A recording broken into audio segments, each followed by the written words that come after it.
Hey guys, what's up? I'm back to continue the main story. Wait. Just checking if the everything was working fine. And yep, now we can actually continue the story. We left off where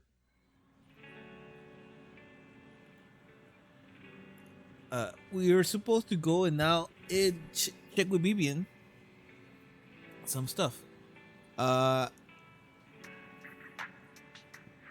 and if I'm not mistaken, this is where we're going to meet the new character from the next patch. So let's continue. Yeah, we're ready. Let's go. I would never turn down Lord Phaethon. This is the path I follow. Let's go like this. We need some damage though. Dude, I'm curious though, how the story is going to continue, where it's heading. This is part one. Part two is going to be next when Hugo's out. Ooh, Where's the sacrifice core? Camille, you really think I'd stroll around with something this important? Plus, even though the Ravenlocks and the Exaltus have been working together for ages, I've hardly even met Lady Dina. I'm the one offering the sacrifice core here. I'm curious what Lady Dina's got lined up for me in return? I'm just here to verify that the core you mentioned is real. Once that's sorted, Lady Dina will give you a proper response. Our partnership isn't just talk. We need to be sure you have what we need before moving forward. Sure thing. I'll take you to where I keep the core. Once you verify it's legit, have Lady Dina come over. We'll lay everything on the table face to face. All right, lead the way. It seems Hartman is trying to bargain for more. What a greedy and insatiable man. It's just that... Why would they only send Camille for something as important as the sacrifice core? And I can't shake the feeling that Camille doesn't want Hartman and Dina to meet.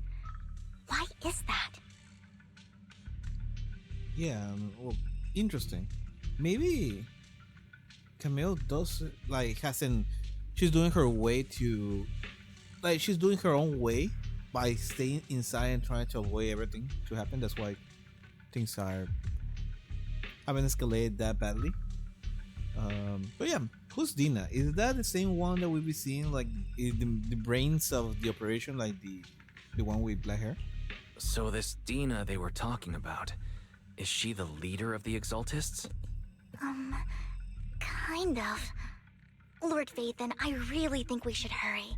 We must get to where Hartman keeps the core before anyone else does.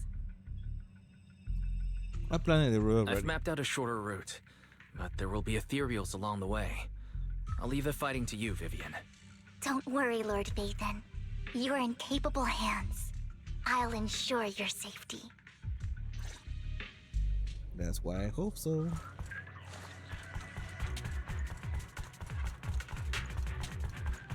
Ethereal! Stay away from Lord Phaethon! Right. You're done. My turn.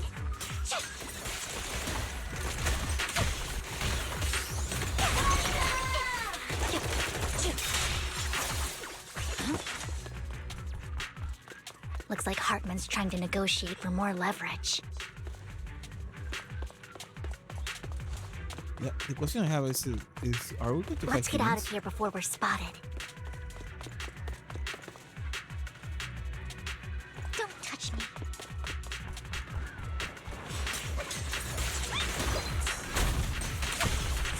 Better not get my shoulder hurt. Okay, let's keep moving, Lord Phaethon. Allow me.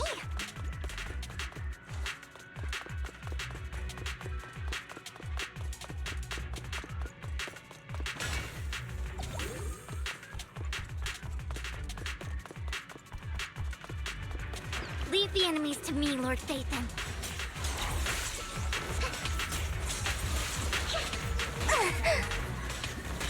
Ow. Ambush!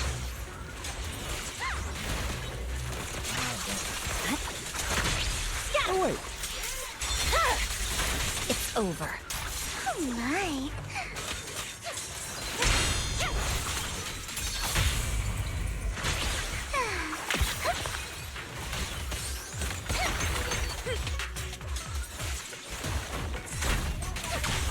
Remember those videos? They're still over there. Looks like they're arguing.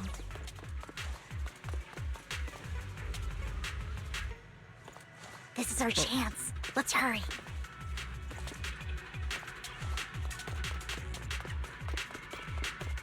I thought they were saying something. Don't touch me. Wait a second. Can you show this? Nothing. Damn it. No matter who has the sacrifice core, Hartman or the Exaltists, it would be really dangerous. Hand over what's in the box. What is the fuck? Oh, we actually fighting We humans. do this the hard way.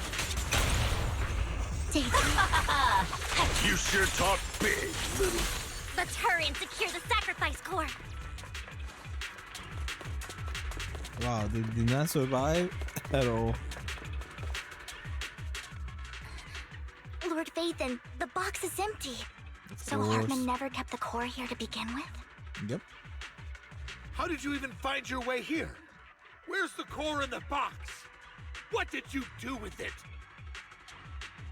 You call this keeping the sacrifice core safe? Just as everyone stands confronting each other, a voice comes from behind. It's Hugo. Wait. What? Who's her? Vivian, it's been ages. Dina! Oh my, you actually remember me. So sweet. Look at you, thriving. I thought you'd totally forgotten about our past. So, tell me, do you ever dream about the people you've killed? Are they crying in your head all night? Back then, I had no idea. You had no idea? While you were soaking up all that love from your daddy and everyone else, you had no idea what was going on? I wasn't. Lady Dina, Miss Vivian didn't actually... Camille, when did I say you could meet up with Hartman today? I just wanted to make sure the sacrifice core is legit. I was worried Hartman might try to pull a fast one on us. Really? So loyal. I thought you'd be more like the old days. Just a few words from Vivian and you'd be plotting my demise. Ooh. Just like what you did with Father. I won't, Lady Dina. Don't even think about betraying me, Camille. You owe me for what went down back then. However, I do understand your worries. This core, it's fake. No way! I got this straight from Hugo. It can't be fake. How can you just claim it's fake without any proof? Ugh, seriously? Dina approaches Hartman and coldly inserts a core into the open wound of one of his subordinates. The guy collapses to the ground, screaming. Diana wipes her hands and casts a look of disdain. The sacrifice core can max out the ether particles within human bodies in no time at all. But look at your little subordinate. How uncouth. He's making noises like some animal. Can you shut him up? So annoying. The masterpiece Father made for the Creator isn't this worthless piece of junk you're holding. So, the real core. Vivian, where do you think the sacrifice core is really at? Hugo. I don't know. If I knew where the real core was, I'd destroy it without a second thought. Dina, you understand what the sacrifices are. And you know those who were blessed should not have to endure such horrors. Oh, they shouldn't have suffered those horrors. weren't you the one who decided if they'd be blessed or not? If it weren't for your tears, how would they have encountered such misfortune? How self-righteous, Vivian. Their fates were in your hands. It was you who brought disaster on them. Landon just needed an excuse. He needed someone to blame. Whether I shed tears or not, he'd treat living beings as mere subjects for his sacrifice experiments. Dina, you know all of this. Landon even went so far as to sacrifice you. Shut up, Wow. shut up, shut up! Father did it for his great cause.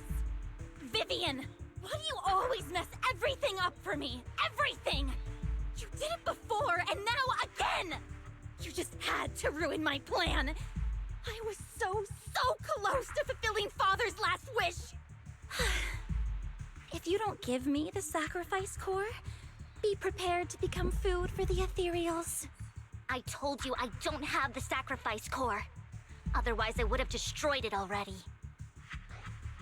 Lord Phaethon, find the right moment to retreat.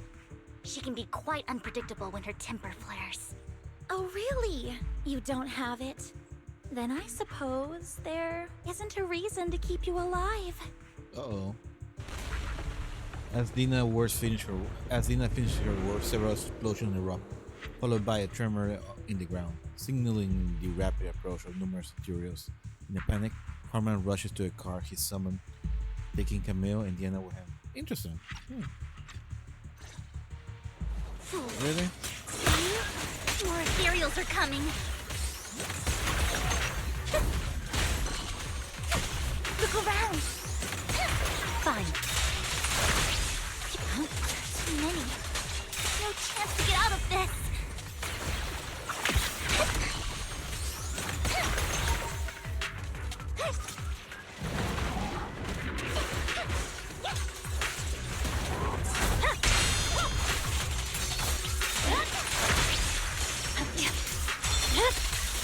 My blade is already sheathed.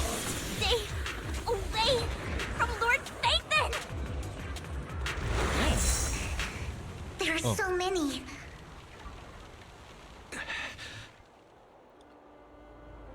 There you go.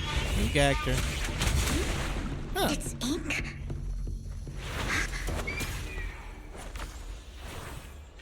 Shun Palace, good fortune, closed gate, safety. What? An evil miasma gathers here. Another place of conflict. If you wish to avoid disaster, then head southeast.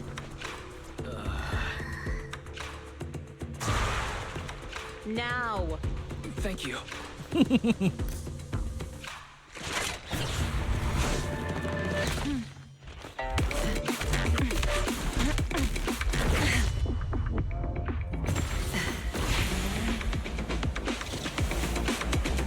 Oh, she's doing like football.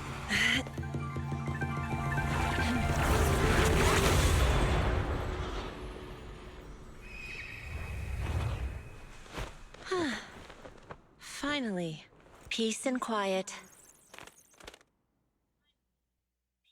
That was You kind of must cool. be wise, right? Mayflower mentioned a special partner might need my help. You are. May I ask, who are you? I'm the 13th generation master of Yunque Summit. You can call me Yishuan. Mayflower passed along your info, and I was curious what kind of person you are, so I came to see. At first, I thought it might be a hassle, but your energy feels really calming. Quite nice, actually. Are you the investigator? So, you're the investigator the mayor mentioned. Yes, he also asked me to be your temporary teacher and offer you a bit of guidance. Guidance? What does that mean exactly? Unfortunately, this isn't the right time or place to talk. I have some investigation work to catch up on, and it seems you've got quite a lot on your hands, so let's part ways for now. I'll find a good time to visit you soon. Sean leaves after saying this while Vivian appears lost in thought, looking distracted. I'm so sorry, Lord Phaethon. I'm just not feeling very well. I think I'll head back for now.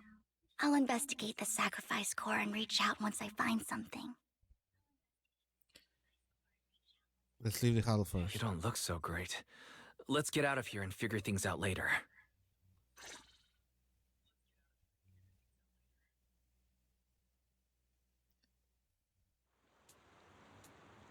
Girlfriend probably come back to us. I was playing the whole situation.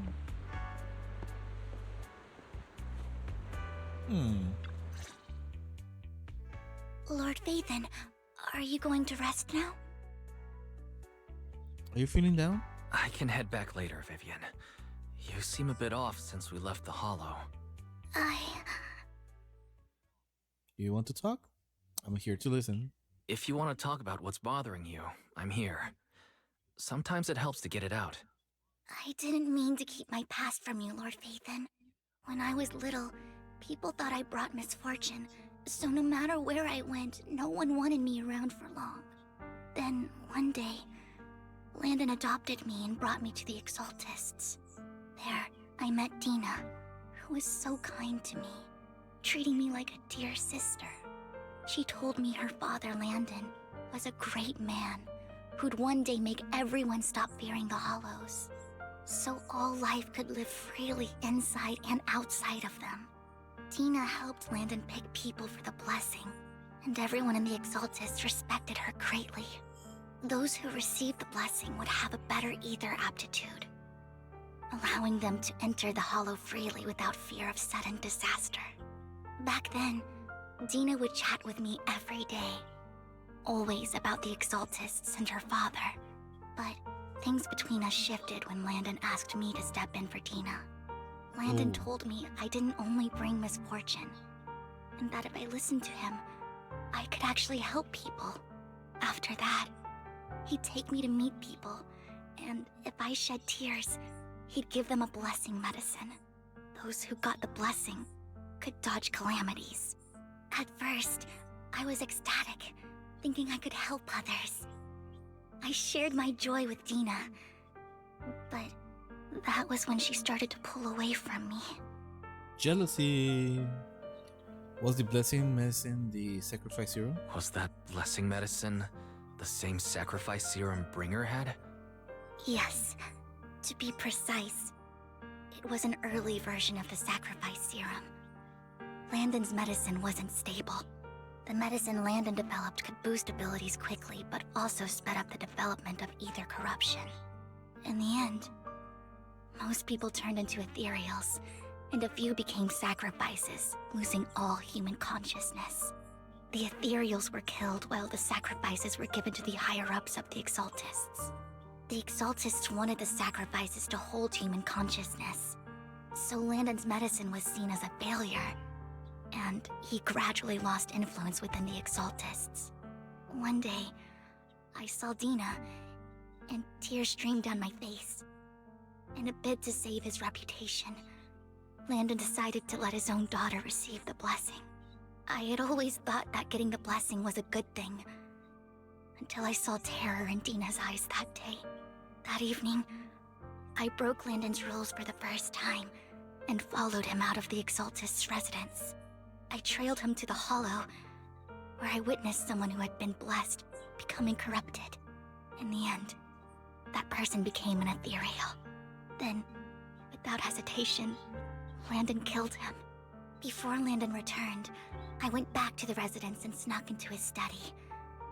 And there, I uncovered the truths I just told you. And just a few days later, it was time for Dina to be blessed. I wanted to save her and stop anyone else from getting deceived. So, that day, I told everyone present that Landon should be the one to receive the blessing, not Dina. At first, Landon argued, and no one believed me. But, in front of them all, I looked at him and let my tears fall. Oh, Vivian started. What happened? So she forced her Lord tears. Landon, please accept the blessing. Vivian, you... Why won't you accept the blessing? Were you lying to us? Oh,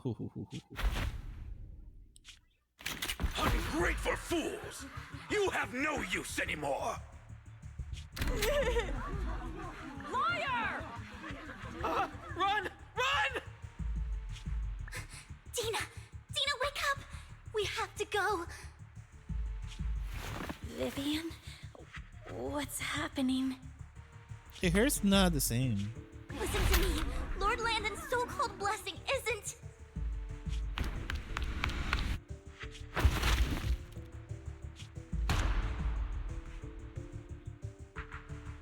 Father! Oh. No, I was just. Mom, I want to go home. Oh, that kid Got doesn't nothing sound to do scared with at all. us. This is just what happens when you don't accept the blessing. Vivian, was this you? Tina, I just didn't want you to accept the blessing. Everyone who does ends up... I just don't want to lose my father. Oh. You knew? If you knew what he's done, you... He's my father. He's all I have. Well, not anymore. Stop being self-righteous, Vivian. You only ever bring misfortune.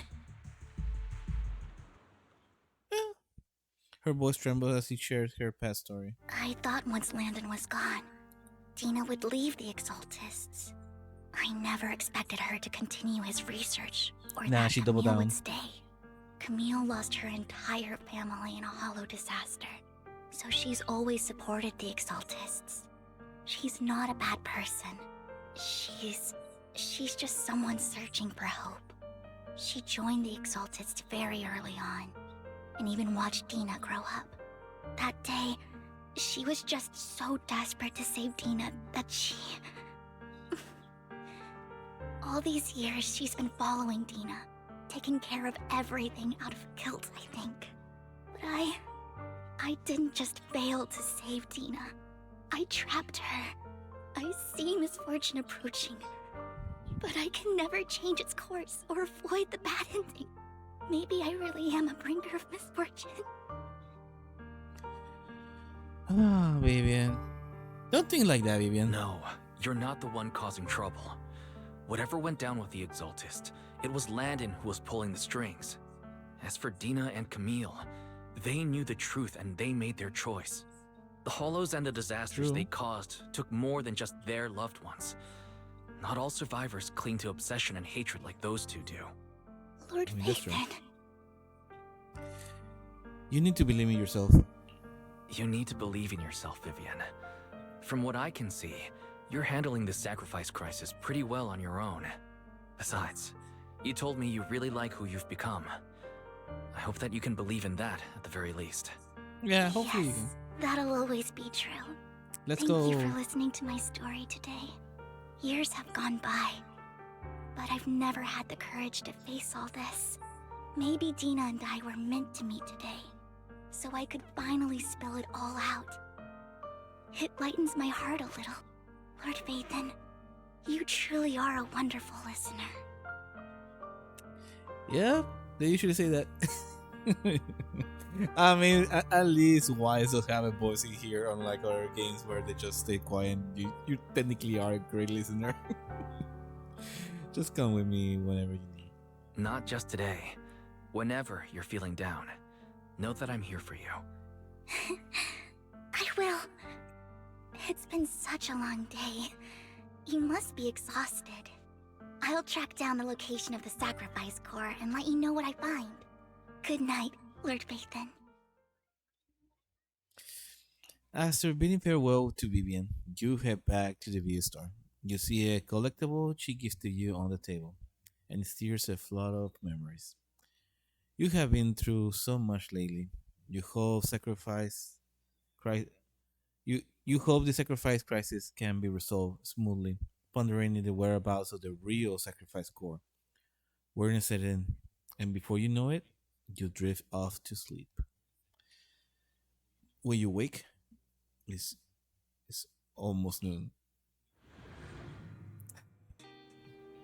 Well, Vivian was in the store just now, but you weren't here.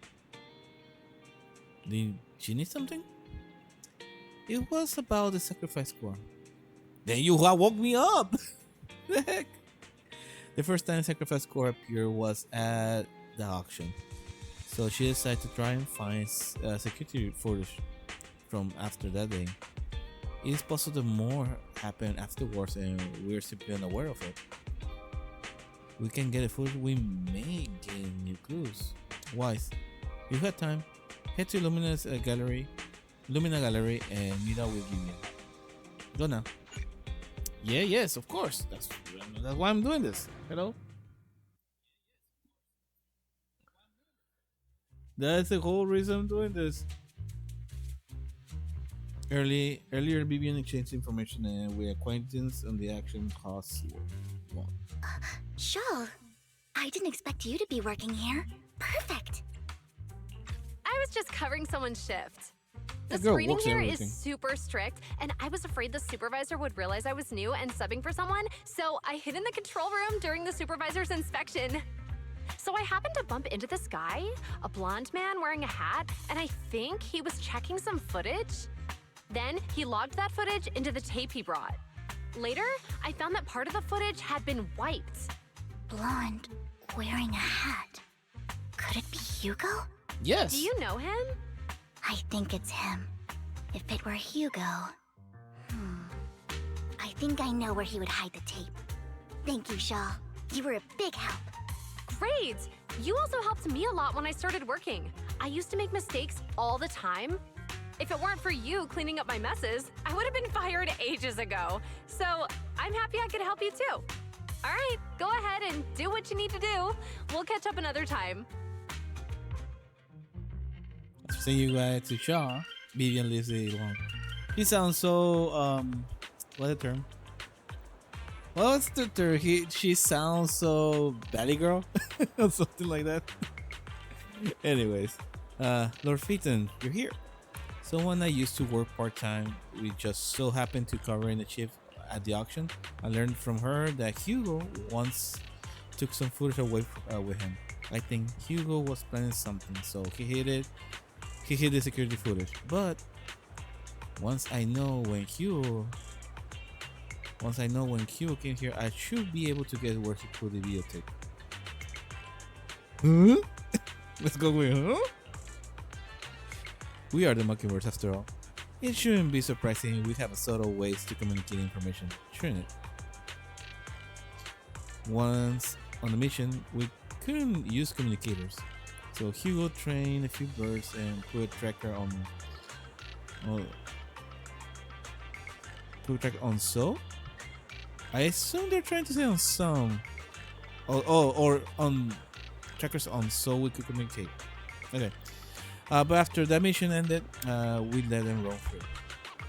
But I just checked the trackers and one of those birds flew near the auction venue on the day Hugo took the footage. Still flies around here from time to time. The tracker only gives a broad area, but I believe this might be something Hugo left for us to find. If I'm not mistaken, the videotape is hidden wherever the bird is. Can't be sure which bird Hugo used this time. Well, all the birds are originally trained to at least have at least some black feathers. Wait, how you're trained to? Wait, what? Okay, never mind. Let's continue. Lord Phaeton, let's split up and search the area. If you see the birds, you can send me a picture of it, and I should be able to recognize it. So I'm confused. Where you find the bird? Not yet. I haven't searched. Let's split up. Okay. Did I read correctly? I'm sorry. I'm a little bit tired, so maybe I'm messing up a little bit. But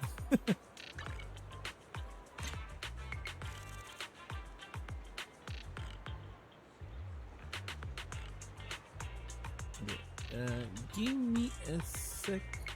Let me check them.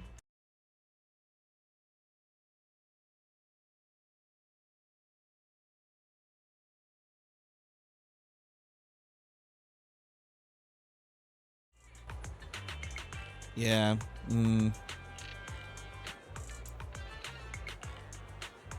Either way, might be able to take a send to Vivian. To find a picture of the panda colored trunk, Vivian, nail the answer. Let's give it somewhere else.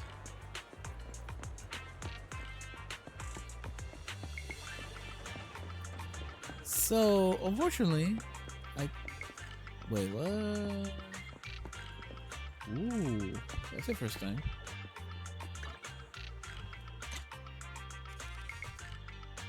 Okay, again, I'm sorry, I don't need to do this. I think it's better. Okay.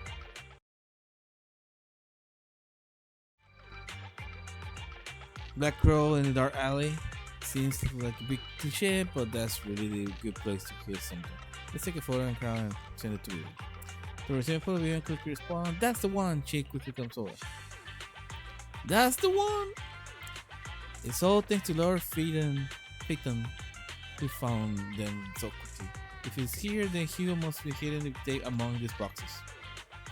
You look through the boxes and find a recording that has been damaged. After discussing it with Vivian, you decide to head back to the video store to repair it and check the content before making your next move.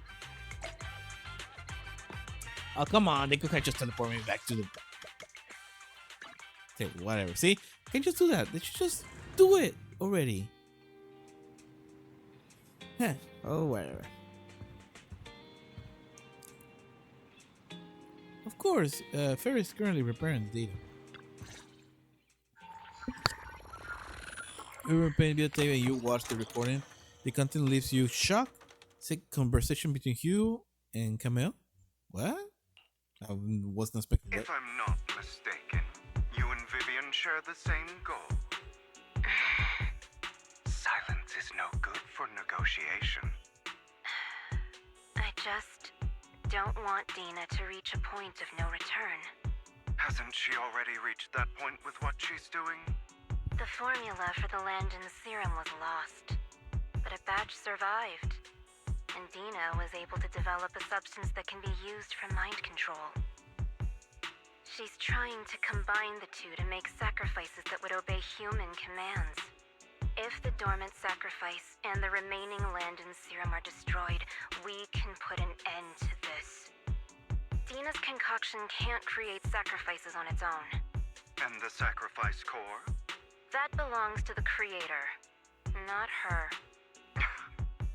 Although I find Landon's methods despicable, I can't deny that the Exaltists and the creator are leading us in the right direction. Jeez. I just don't want Dina to spend her life trapped by her father's mistakes.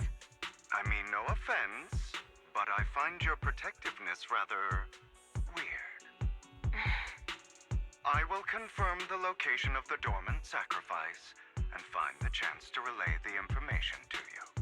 I do not want any of my people to be going into danger. As for the sacrifice core, I can only guarantee that it will not fall into her hands. As for how things will ultimately play out, The creator will guide me. The video abruptly comes to an end. That's a weird thing to say. Camille was actually destroying the dormant sacrifice? Why has Hugo never mentioned this before? Compared to Camille's motives, I'm more concerned about whether Hugo has more plans lined up. Hugo... he... Wise, Lycon just sent a message saying he's got something urgent that he needs to talk to us about now. Go like it All first. right, let's patch him in. Let's see what's up. Master Proxy, I apologize for disturbing you. We have just learned that the Ravenlock family will host a banquet tonight.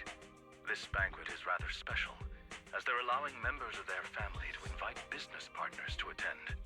With Oh, Hartman at the center of controversy, there are many members of the family who are eager to use this opportunity to replace him. The mayor has been spreading rumors of a young tycoon who inherited a sizable fortune and is looking to partner with a person from an old and influential family. This information has lured a young man named Burton from the Ravenlock family. So, you want me to pose as this tycoon and use Burton to infiltrate the banquet? not you. Correct. And Hartman's study is also located within the venue. I see. Hartman's study might hold valuable information. Of course. What about me? It seems like there's nothing left for me to do. You can attend as her +1. +1? Lord Phaeton, please go with me! Master Proxy, it seems Miss Vivian requires so... Yes, just your presence will help me immensely. Oh my god. Okay, let's go together. Sure. If we go together, we'll be able to keep an eye out for each other. I'll accompany Vivian. I'll send you the time and place for the meeting with Burton. If Oh, you why you so encounter any useless, danger, man? Please evacuate immediately or contact me for backup. I hope everything goes well for you tonight. You get contact with Burton. Okay, it's kind of funny how they try to make Wise feel like he is he can do something when really he cannot do anything. That's the whole point of him learning to do stuff later. I don't know why they want him to do stuff now. Because Vivian still has to protect himself. He said he'll come to 6th Street later and escort us to the banquet. English. Not working. Is there anything I need to look out for? Don't worry, Lord Faden. Just leave the socializing to me. I won't let any evil lords come close to you.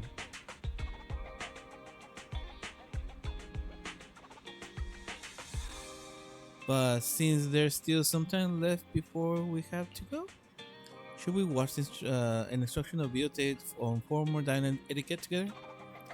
I learned everything from videotapes when I first went undercover at a banquet for a mission too. Though, as much as isn't sufficient to master it, is enough to deal with one excursion. Let's watch. Yep, I'll go over the key details with you as we watch the tape. Your last minute signing etiquette, expecting the formal banquet for your mission that night. Before you know it, evening has arrived. Give me a second, I need to check something.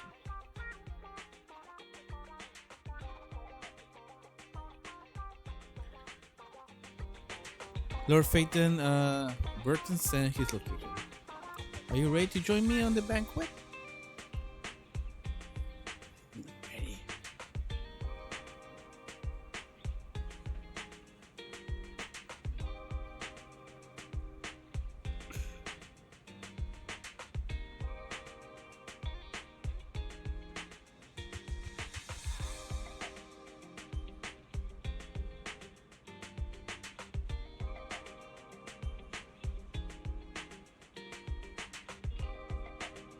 Then we'll meet up at Burton first and make sure he's not tampered with the car. Lord Phaeton, please wait 5 minutes before joining me. It will be safer this way. But yeah, but if something happens to you, even though I cannot do anything.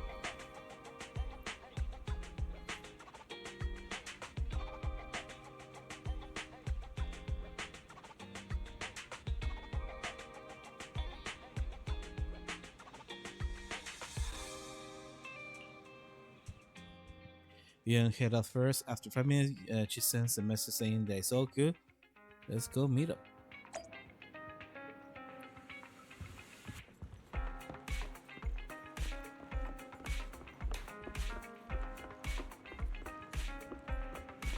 Wait, what? You're here? I'm surprised.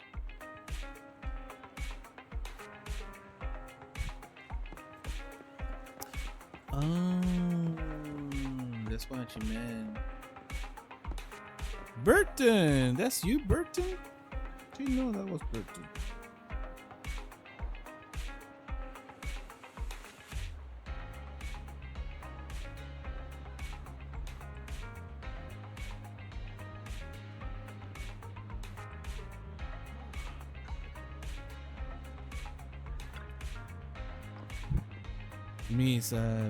Miss Banshee? That's her last name? Vivian Banshee. This is something the matter? What I mean is this person doesn't look like your bodyguard. The Ravenlock can protect me, no? If that's true, why should I bring a bodyguard? This is my companion for the evening. He heard the Ravenlock are hosting a banquet with elites from all walks of life in attendance, so he wants to come and make new friends. Yeah, especially the way I'm dressed. You aren't so stingy as to not even allow your guests a +1, are you? Of course not. Since you're an important companion of Miss Vivian, you are also my honored guest. Let's be off then. My chauffeur shall take you to the port, and from there we will make its people to the manor. About an hour later, you arrive to Ravenlock Manor. With Burton's guidance, you go through numerous security checks before finally arriving at the banquet hall. I wonder. Ooh. Miss Banshee, I believe I've shown you my sincerity. Now how about you?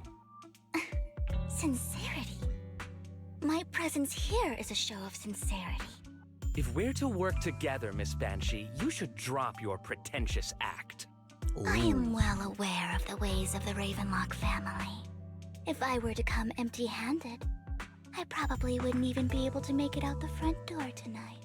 Also, it is me or his eyes look like I don't know, the way he looks like he's cross-eyed.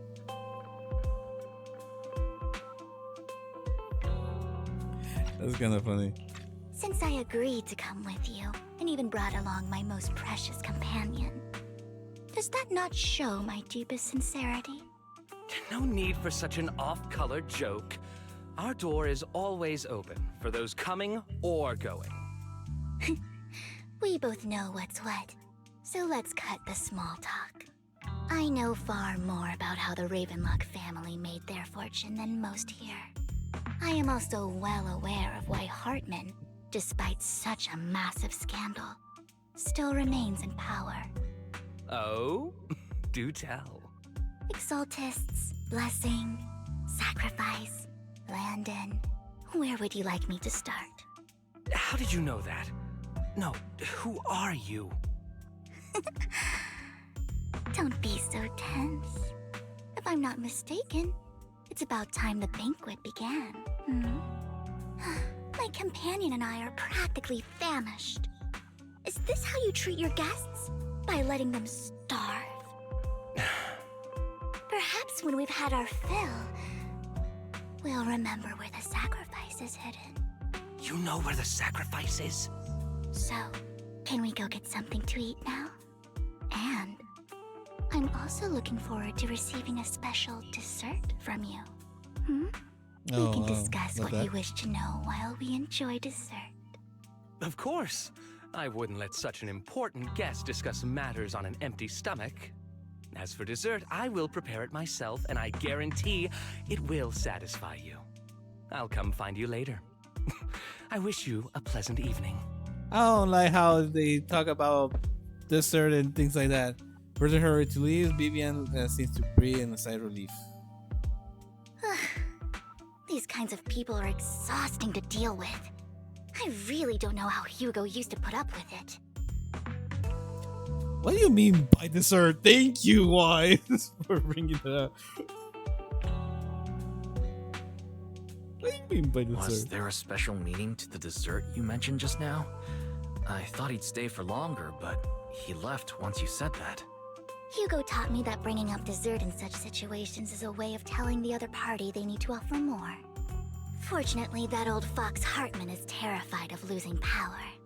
He's definitely keeping the destruction of the sacrifice and the fact that the sacrifice core is fake hidden from the other family members. Otherwise, Burton wouldn't have been so willing to raise his offer. Lord Phaethon, let's find Hartman's study when the banquet is at its busiest.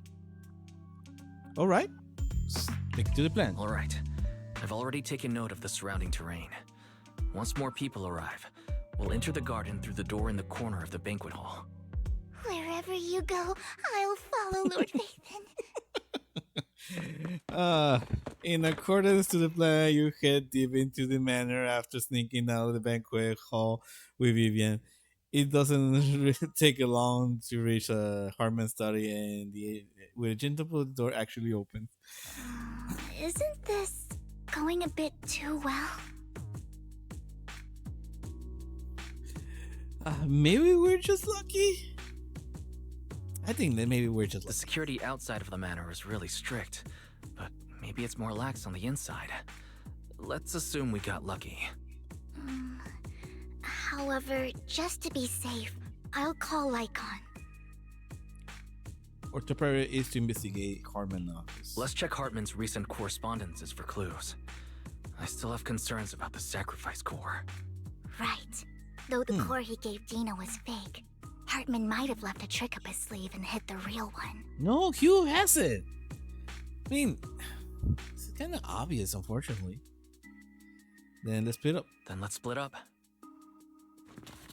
You and Vivian searched through the Hartman office for a while, but find nothing. Just then, footsteps suddenly come from the outside, blah. And for a moment, you hid behind the desk.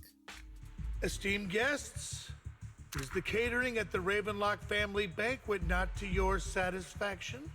Oh, he knew. So much so that these two distinguished guests felt the need to come to my humble office to scavenge for food. Don't want to come out? Well, after all, you don't have long left. Burton, that greedy idiot, fell for the mayor's trap. But I never expected that he would bring you into my territory. I suppose I should thank him. Otherwise, I would have had to go to great lengths to eliminate you. Vivian, Phaethon, give Hugo my regards. Tell him I shall be taking the wealth and power of the Ravenlock family for myself. Hartman raises his gun, aims to the desk, yet there's no gunshot. With a click on the metal, a familiar voice comes. The bullet? How? Of course. Jesus. Dear uncle, why must we be so distant with one another? You can just tell me what you want to say directly. Hugo! Impossible! You're... Uncle, you must know a Ravenlock will never stop until they get what they want. Did you really think I would be defeated so soon? When I have yet to trample you into the dirt. You filthy bastard! You only know how to resort to these petty tricks!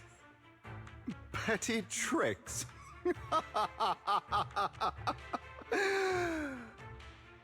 Perhaps you'd like to know what I managed to accomplish using this faked death of mine. No. My dear uncle. Cutscene? Shortly before... What? Huh? Faking my own death. Hope it's all worth the theatrics in the end. No, you're faking it. It was so obvious, but whatever. It was just to keep Hartman off my back, but maybe I went a little overboard. The manager must be pretty shaken up. I should apologize at some point. Yeah, should be not a bad idea.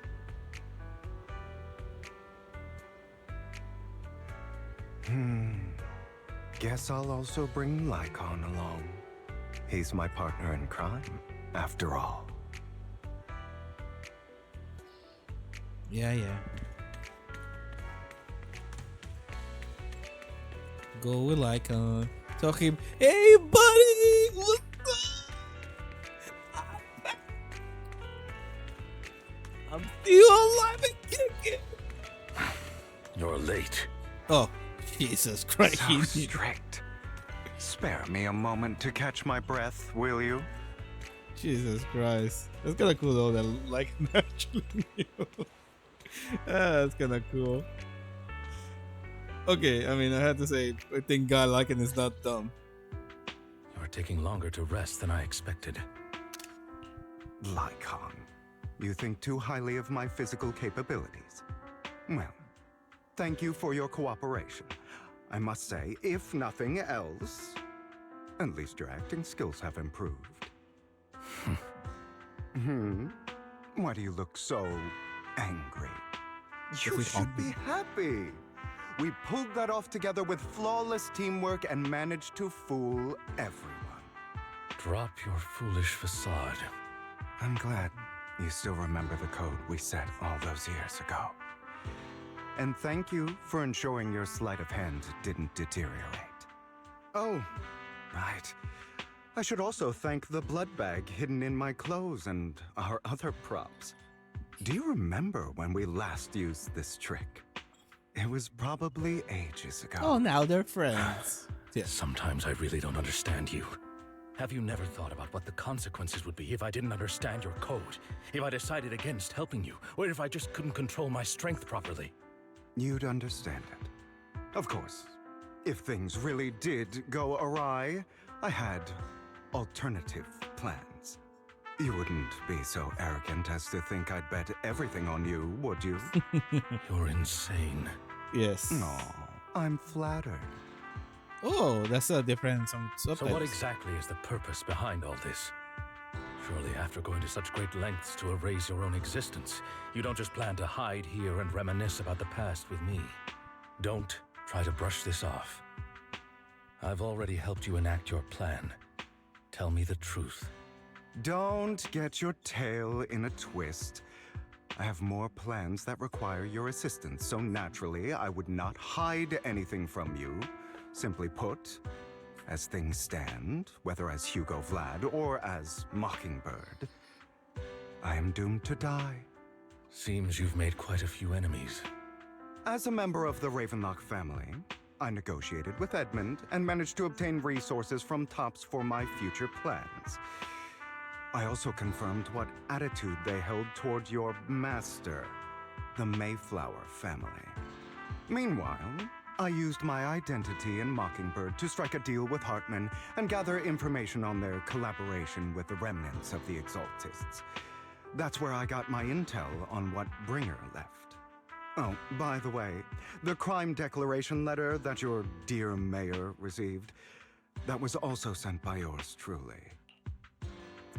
It's kind of a shame, in context, it's kind of a shame that it's hard for these kind of games to have like a twist of a character dying. Because you eventually, example, his moveset got leaked, so we knew he had a moveset. But at the same time, you could have said, "Oh, it's because it's the boss fight," So it makes sense. But then they released the character drip for him as a playable character, and we know we're going to poke him. So most likely, it means that he is alive. It would have been kind of cool if they decide to say, "Oh, it's going to be a rerun," and then as a surprise after the story, boom, like he's also like a pool. I mean, they should do something like that. Like, be creative. Don't be afraid, at least on those kind of things. He's probably figured that out by now, right? Though I'm not sure if he told you. The mayor learned about the sacrifice attacks through his own means, but lacked an opportunity to take action. That warning letter was precisely what he needed. You aren't hopeless yet. How delightful. In short, I'm more well-informed than your lot because I get around, dealing with all these different important figures. But of course, it comes at a cost. It's only fair. After all, you can't hide the smoke from a wildfire. Rather than trying to carefully tame it and risk setting yourself alight, it's better to let it burn free. When I helped you put on your little act, killing you in front of everyone, you left the sacrifice core to Hartman. That was intentional too, then? Oh, yes. And it worked like a charm, didn't it? Now no one cares for me anymore, and all eyes are on Hartman. A perfect situation for keeping the Ravenlock family in check while dealing a cutting blow to the Exaltists behind them. Another crucial point is Vivian and Phaethon.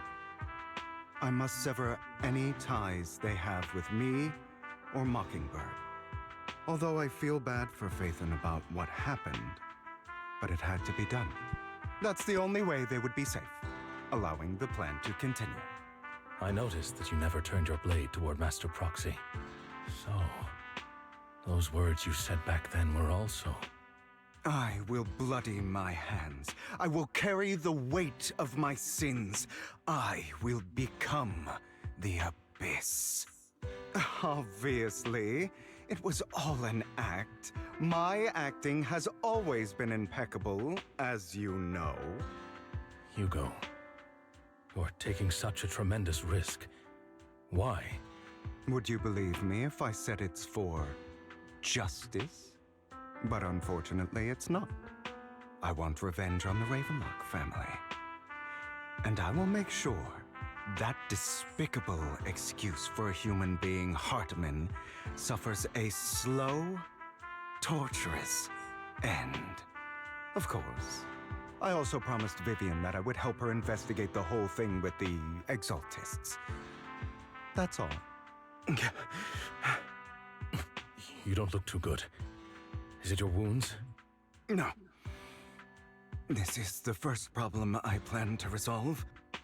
Lycon, do you have a place that is sufficiently discreet, quiet, and can take a lot of damage? Okay, Lycan leads Hugh to a small workshop in the forest Elvis. Hugh looks quite pleased with Blade after scanning the area, and for a moment, he sits down on a chair, pulls out some rope, and ties himself up. Okay. What exactly are you doing? Don't look at me like that. If I didn't have to do this, I wouldn't. Hartman recently obtained a bizarre substance, most likely from those crazy Exaltists. After use, it allows control of the victim's mind, to some extent. You were dosed with it. To be more precise, Lycon, I deliberately allowed Hartman to put this drug in my cup to facilitate our previous collaboration. Hugh tells Lycan what happened back in the private suit, then they negotiated with Hartman. And the only reason Hartman agreed to work with him was because of this, because he had drugged that red liquid.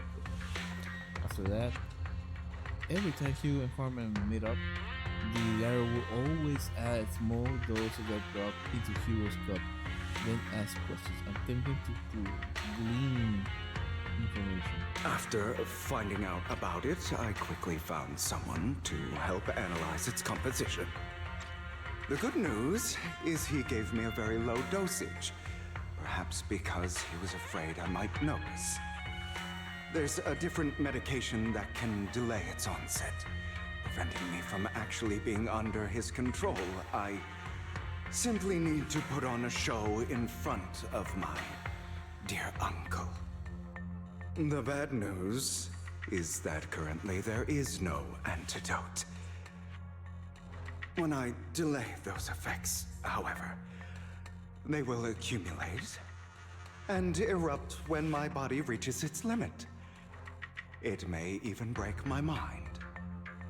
And that's exactly what's happening now. I need to endure those accumulated consequences. So, I will lock myself in this room for however long that takes. I've tied my limbs to prevent me from smashing this place or accidentally hurting myself. Yeah, I don't know, man. Anyway, after you leave, do not open this door, no matter what you hear. I recommend seeking professional medical assistance. Yeah, of course. This is advice I received from a doctor. What? Why Really? are you saying you don't believe I can make it? So, Lycon, come find me here at the scheduled time. All you need to do is smile and await my victory. What if I want to stop you? You know you won't succeed. You never have. And you never will. Well, time is short. Let's begin. I understand. Don't die, you stupid bastard. After who knows how long, after enduring seemingly endless pain, Hugo finally awakens. The road that bound him had come undone.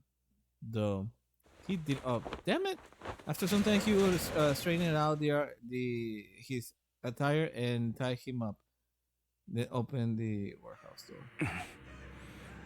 Is this because the side effects haven't worn off yet? Huh. Lycon's late. I'm surprised. Or is something wrong with time itself? Looks like someone's over there. Might as well go ask. Oh, look at this. Really? They did it here? Of all places? Where everybody can hear what's going to happen? The heck? Who is this? So your fault. When were you born with those two eyes? If it weren't for you, I wouldn't be in this mess. I made it. I endured for so long. All those years of planning was so close. He already agreed. You go and beg him to consider for me, okay? Tell him that you will you do anything. Tell him to take me back. No. He won't want to see you now. Can't go and see him. Mother? It's all your fault. I wish I had never given birth to you. The woman faces distorted and with hatred, as if the person before her is not her child, but an enemy who will destroy her future. She blames it. Oh, yeah, whatever. Too fast. Everything will get better if you just die, right? If you die, he'll come back. We'll have another, more perfect child. One who will inherit the Ravenlock family bloodline. Then I'll be able to escape this pain. So, Hugo, for the sake of Mommy's happiness, just die, okay? She raised her hand to reveal a pair of scissors. The tip gleams on the chilling light. She thrusts the sharp pointed towards Hugo's pale eye. Then she suddenly vanishes, as if she had never existed at all. Okay. So, I wasn't awake yet after all. That's because you don't want to wake up again. Who are you? I am you. Hidden deep within your heart. Your most true self. You want to kill her, don't you? Your so-called mother. Every time she beat you without reason, when she tried to gouge out your eyes, when she sold you into that hell, laughing all the while. You wanted to be the one to end her life. Why not admit your hatred? As you are, you can hunt her down and make her pay for the living hell of a childhood she made you suffer. All the while, Hugh is just saying, "Ooh, my inner demon is kinda cute, but bamboo." Why? Also, he has gold. He's really elegant, cute bamboo. I'm lucky to have an inner demon like this. Yes, I hate her. I hate her because she was foolish and shallow, greedy and stupid. I hate her because she doesn't deserve to be a mother. She did everything she could to try and get into the Ravenlock family. believing she could live a Oh, life of luxury yeah. without having to do anything and never realizing she was a pawn. Discarded from the very beginning. So she chose to blame me. Blame me for my heterochromia. Blame me for my very existence. The heterochromia, But really? I won't kill her, because I know it won't change anything. She was incapable of loving me, just as she is incapable of loving herself. Have you been brainwashed by that dog? Keeping up the act of being some magnanimous and forgiving fool? Don't compare us. I've simply come to understand love or hate. I make my own choices, and they have nothing to do with anyone else. She sold you to the Ravenlock family for a huge sum of money. She used that money to start a new life. Yeah, we know. So? Without you. While she was indulging herself, you were going through hell in the Ravenlock Manor. Does it not torment you? Do you not feel the hatred? Do you not want to demand answers? Kill her. Only by killing her can you be truly free. For a long time, I thought the same way. But now, well, I want to make a different choice. Stop lying to yourself. You never had a choice. Never. This weak-minded thinking will only lead you to failure. Like before, you'll be nothing but a worm, trampled into the dirt by those so-called elites. Do you still not get it? This is how the world is, and always has been. Hesitate and you'll be the victim. If you don't grab your knife first, you'll end up being on the other end of the blade. Oh no. If you want to change anything, you must first become the one who makes the rules. Just like that woman. The only reason she could treat us that way was because we were weak. So listen to me. Find that woman, kill her, and prove to this world your strength. It's what she deserves. Man, that bang really. Why forgive them? They don't deserve it. I'm not forgiving them. Or rather, I don't care about them. They don't even matter, at least not yet. You know, perhaps the person I hate the most, the one I truly cannot forgive, has never been someone else, but rather my weak, powerless past self who could do nothing but hide inside a closet and cry. I hate myself for having neither the strength nor the courage to resist. I hate myself for begging for so-called familial love, even after being treated so terribly. I hate that despite the pain of my wounds, I still hope to receive the carrot and not the stick. And that me is you, correct? So, I forgive you. I forgive myself. No, I want you to fight the bamboo. You'll regret this, fool. Your pretty words mean nothing. You will ultimately return here to me. Okay. After intense battle of dizziness, Hugo awakens from the dark warehouse. The road that was bound him had come undone at some point. Hugo takes a deep breath and damps air and stands up. Hugo straightening up his attire, ties himself up, then he opens the warehouse door. I see. This is still an illusion. I wonder who's going to show up this time. Yeah, me too.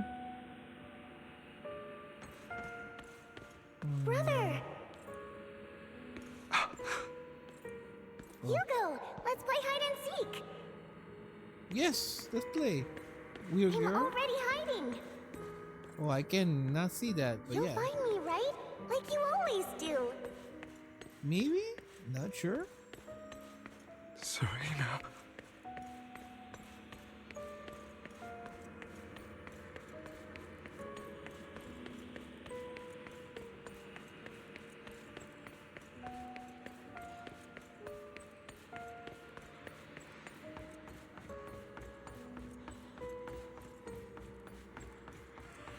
You're looking in the wrong place.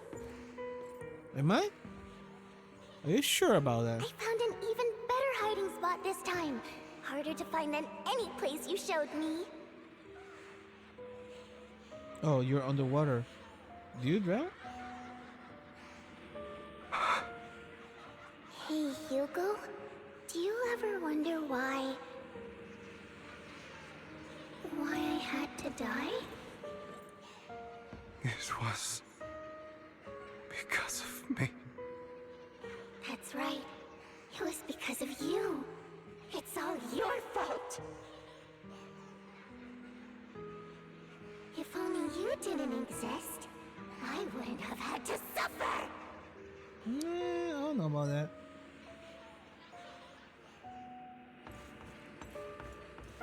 I don't know about that.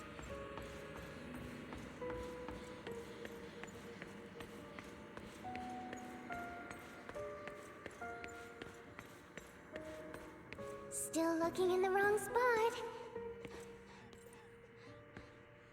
I can't believe you still haven't found me after all this time.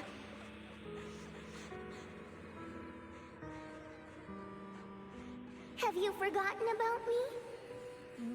Kinda, a little bit. I haven't forgotten. It's okay. I'll forgive you. I'll still be nice to you, just like before.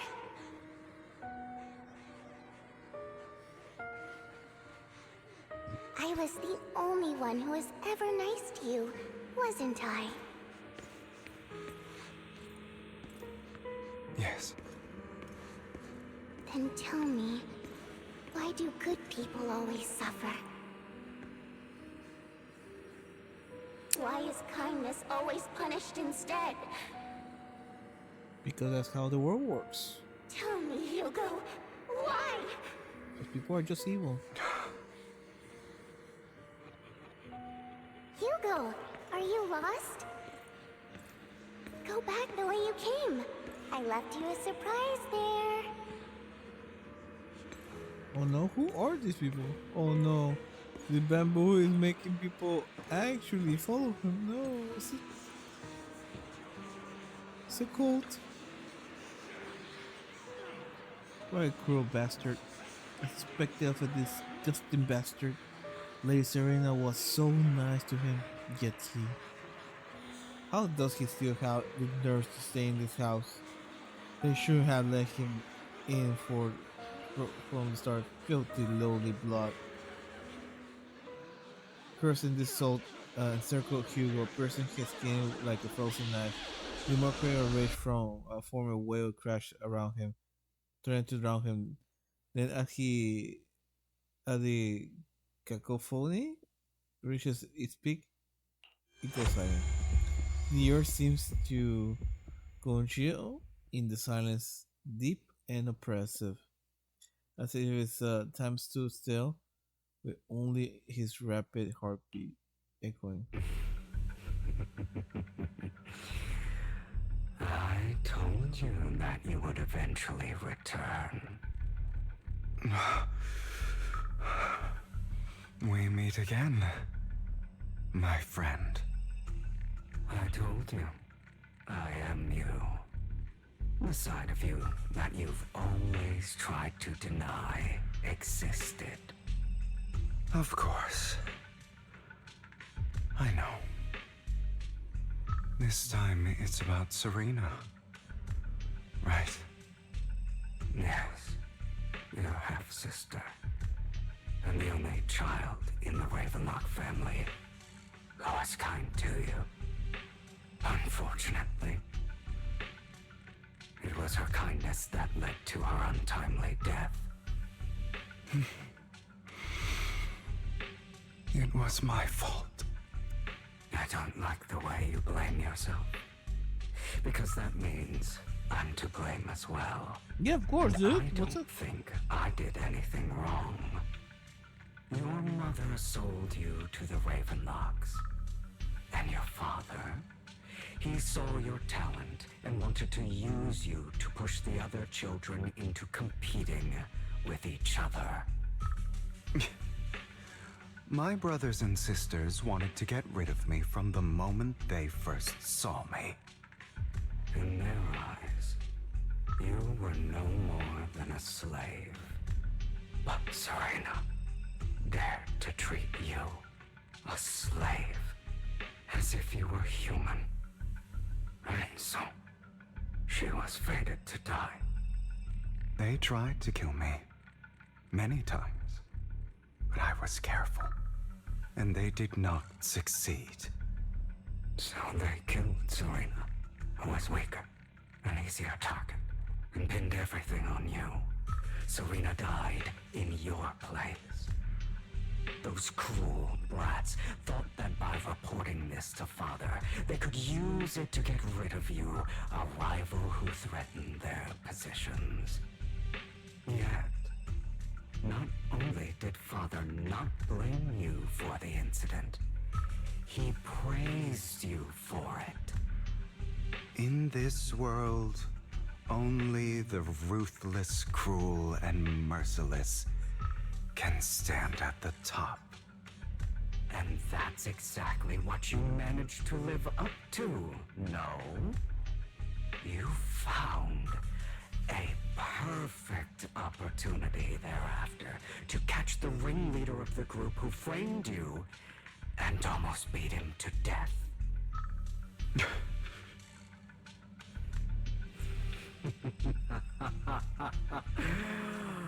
Oh, you should have seen the expression on your face back then. Oh, crazed and manic with utmost delight. I don't remember that. Seemingly unsatisfied with his answer, the inner demon transformed into him again. Here you go again, trying to deny your desires. Deep down inside, you've always wondered, asking yourself why these evil people never got the punishment they deserved. Why the world is so unfair. Don't you want to rip them to shreds? Just like that day when you beat that boy's face into the dirt until he was barely recognizable. His disgusting blood staining your fists. Recall your exhilaration, your cathartic release of rage, that outpour of hatred. That victory belongs to you. You deserve it. Those brothers and sisters of mine are all dead. I cannot take revenge against the long deceased. They died by Hartman's hand. Dying in the power struggle to become the Ravenlock family's heir, rather than by our scythe. Boring. Boring. I find it hilariously ironic. Children who would murder their own kin for scraps of power dead at the hand of their uncle who followed their example.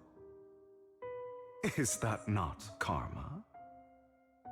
Power struggles pitting kin against each other, betrayal, suspicion, and hatred between people of the same blood. It's like a curse written into the Ravenlock family's genes. Laughably stupid. Don't forget, my dear, that the same blood flows through your veins.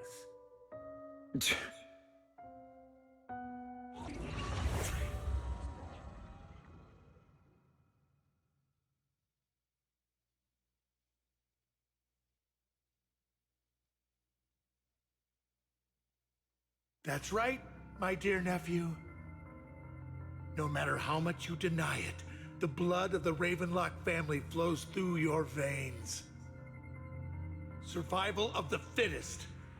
Only the strongest deserve to live.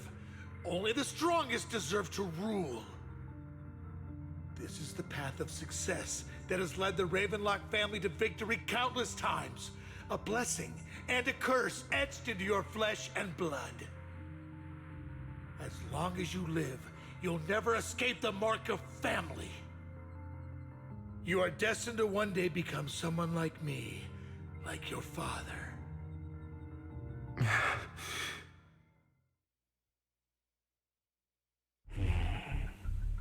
Is that fear I sense? I can see you trembling. Why does the Ravenlock bloodline terrify you so? I won't become like my father. Never. You won't become a failure like him. So relax. Our power eclipses him, and so does our ambition. So, do not deny your own desires. Do not resist your own ambition. This is the talent you were born with. The best gift fate has ever given you. Admit it. Deep within your heart lies a spark, yearning to ignite a raging inferno that will burn everything down. And I am that spark.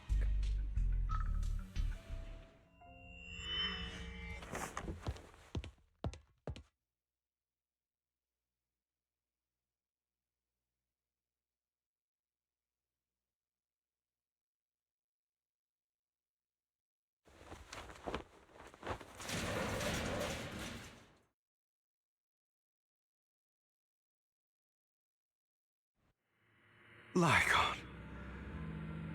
Never thought I'd be this genuinely thankful to see you.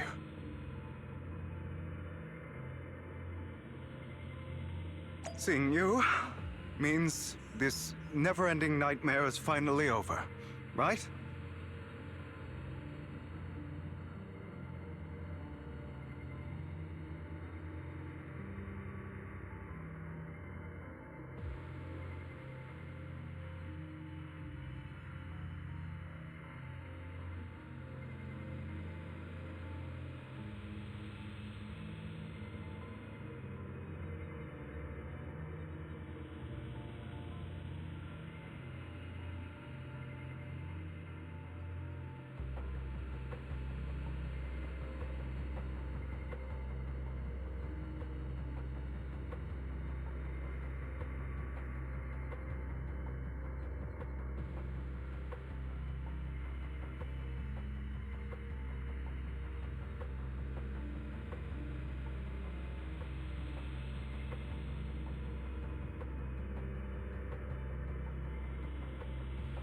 Okay.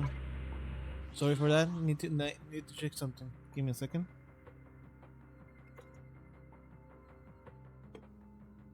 Oh wow, that's a cool. Oh shit, I might actually read this. Damn. Oh damn, I didn't check BBNs. Oh. Check BBNs after this. So sorry guys, I kind of fallen asleep a little bit. I'm kind of tired. been doing a lot of things, and I fell asleep there for a little bit. I know it's kind of embarrassing, but yeah. Either way, I need to see the story. Also, it doesn't help that the voice of Hugo plus the evil Hugo sound the same. I'm just like, why do you break our oath? Why do you use me? My eye, his legs, they were all your fault. You know you are exactly like your father? I don't want to hear something like that from you. You have no idea what that man, my father, is really like. A person who stops at nothing for their own interests and ambitions. Just like what you're doing right now. And what do you think I'm doing this for? All of this Not was for part me. of your plan. You knew where the Ravenlock family was going to be, so you set Mockingbird's target there. To seek revenge, you plotted to assassinate your own father, but he was too vigilant, and you failed. After almost being assassinated, your father was furious and locked everyone in the hall, but was unable to find the assassin. And what a coincidence that a hollow disaster just occurred in the vicinity. So he used it to eliminate all the unfamiliar faces there, turning them into victims of the hollow, an easy feat for the Ravenlock family. So, the one who killed innocents was my father, not me. You knew what choice an extremist like him would make, and you used the chaos to once again attempt an assassination. This time you succeeded. You killed your own father at the cost of innocent lives. Admit it, Hugo. You don't care about anyone else. The only thing you care about is your revenge. How is that any different from your father? Enough.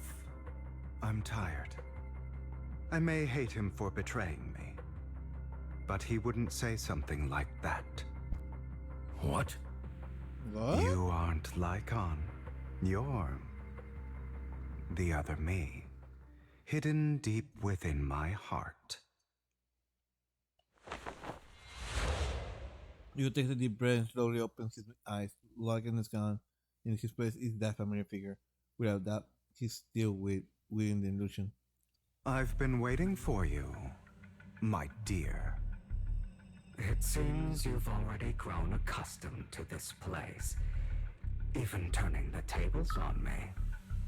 Yeah, it's Just kind of as boring you already. said, you are me, and I am you. There's no such thing as having an advantage over oneself. We are ultimately one and the same, forever inseparable.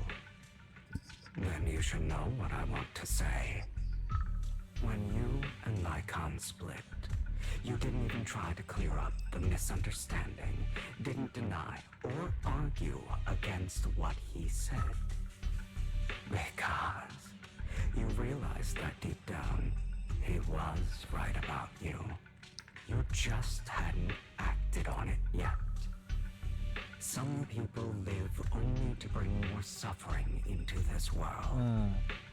Sometimes, murder is what brings justice back into this world. For that, I must stain these hands in blood. That's right. Just like what you said before you faked your death. Were those words really just an act? To slay the dragon, you must first become one with sharp claws, winding fangs, and strength enough to destroy anything. You know the truth better than anyone.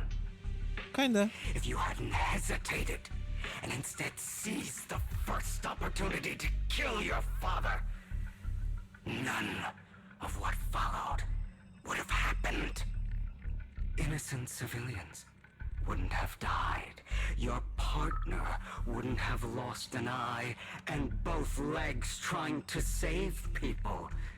And Mockingbird would have never gotten to that point.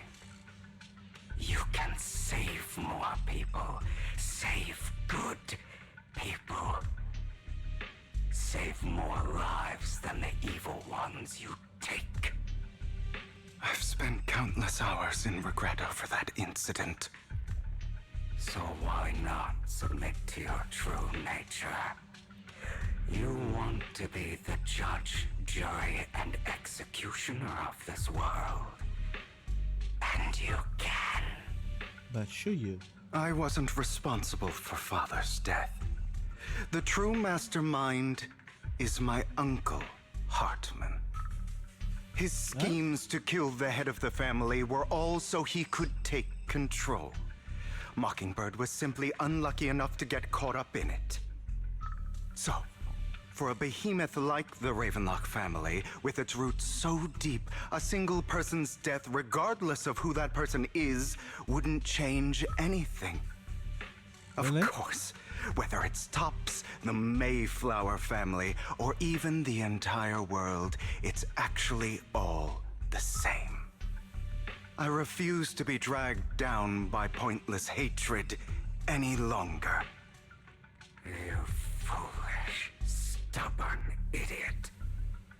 Do you understand the power of hatred? Have we not come this far precisely because of it? Or are you going to follow Lycon and Jack's twisted logic? Come on. You don't actually trust anyone? Otherwise, why would you hide this whole scheme of faking your death from them? This is taking way too longer for what they're just trying to say, that he actually is a good guy, he's not a bad guy that we thought he was. And it's taking way too long. Also, why didn't you just use the shadow version of him that they have already? You know, the one that looks so like blob and stuff. They could have just used that. It would have been easier. Also, it would feel better than just use a bamboo. The bamboo looks kind of weird. Sorry, I'm complaining. This is taking way longer than it should be.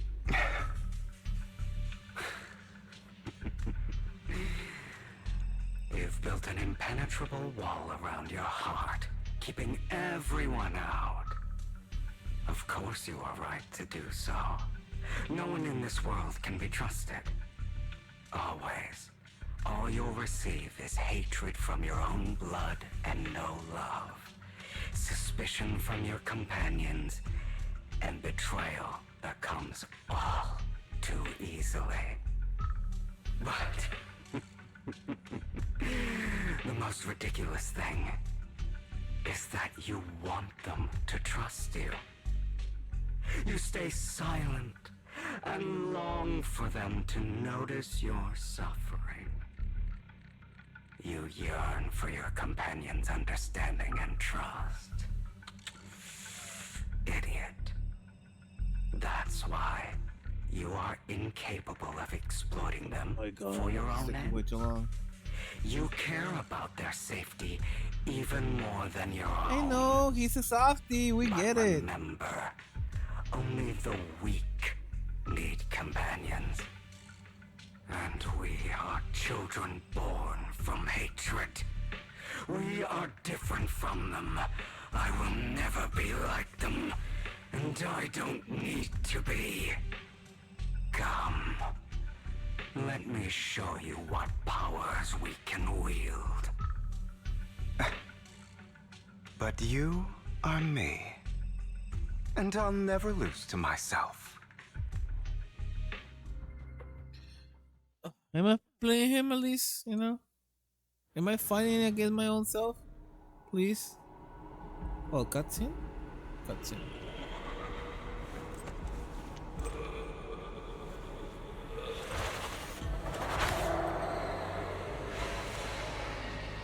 See, that's the one I was talking about. Oh yes, every time I play him. Wow, finally. Ooh, wait. Ooh, the track sounds good. Think about all the injustice you've suffered. If you choose to forgive, you're betraying yourself. You know that. Letting you consume me would be the real betrayal to myself. It's about time I reveal. Not bad.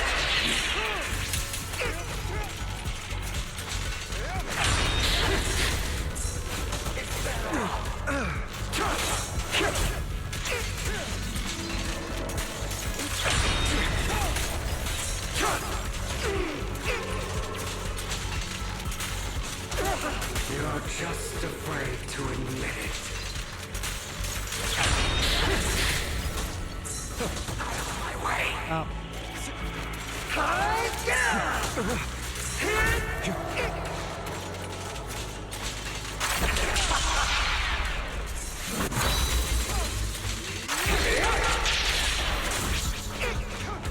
I have you now.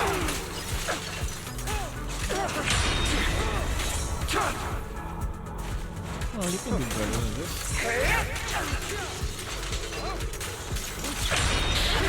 You're too scared to face your true self and what you truly desire.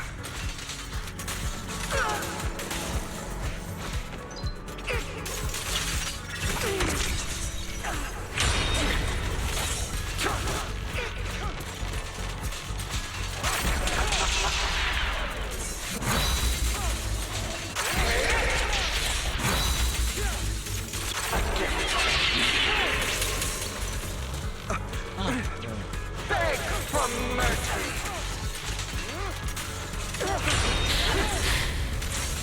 Is that all? Are you trying to kill me? You think you can just get rid of me?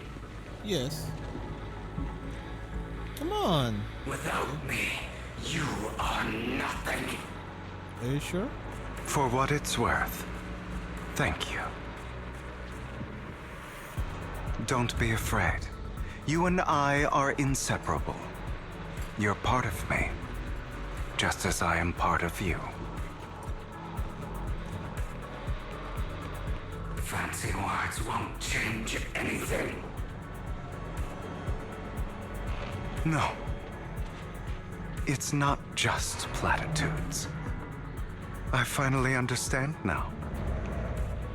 Some pain only fades when it's seen, when it's accepted.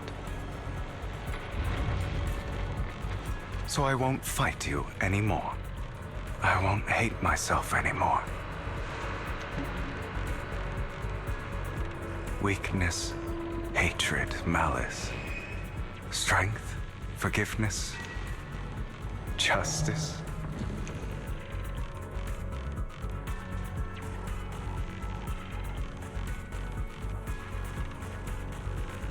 I didn't manage to do my ult. Finally, time to meet up with Lycan. Finally, jeez. It took so long. Hugo, it's time.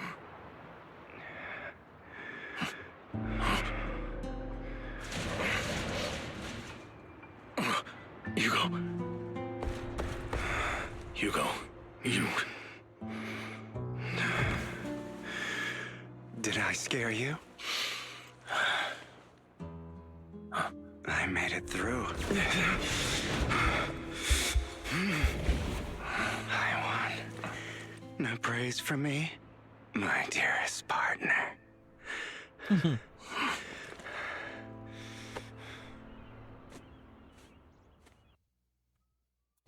That must have been awkward for everybody working there. Especially for a girl that serves like fries to This is the birds. Just like what I saw in my dream. I guess there are still some lingering side effects. No. Just the same freaking spot. B.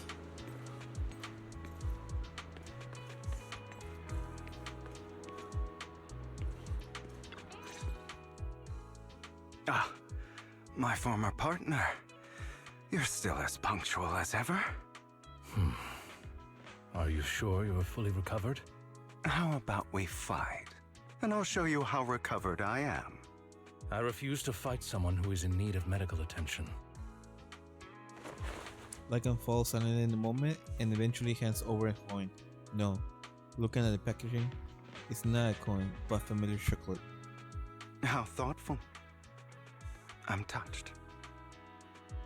Or perhaps is this simply part of Victoria Housekeeping's professional care? I'd rather you not starve to death. Hugh takes the coin.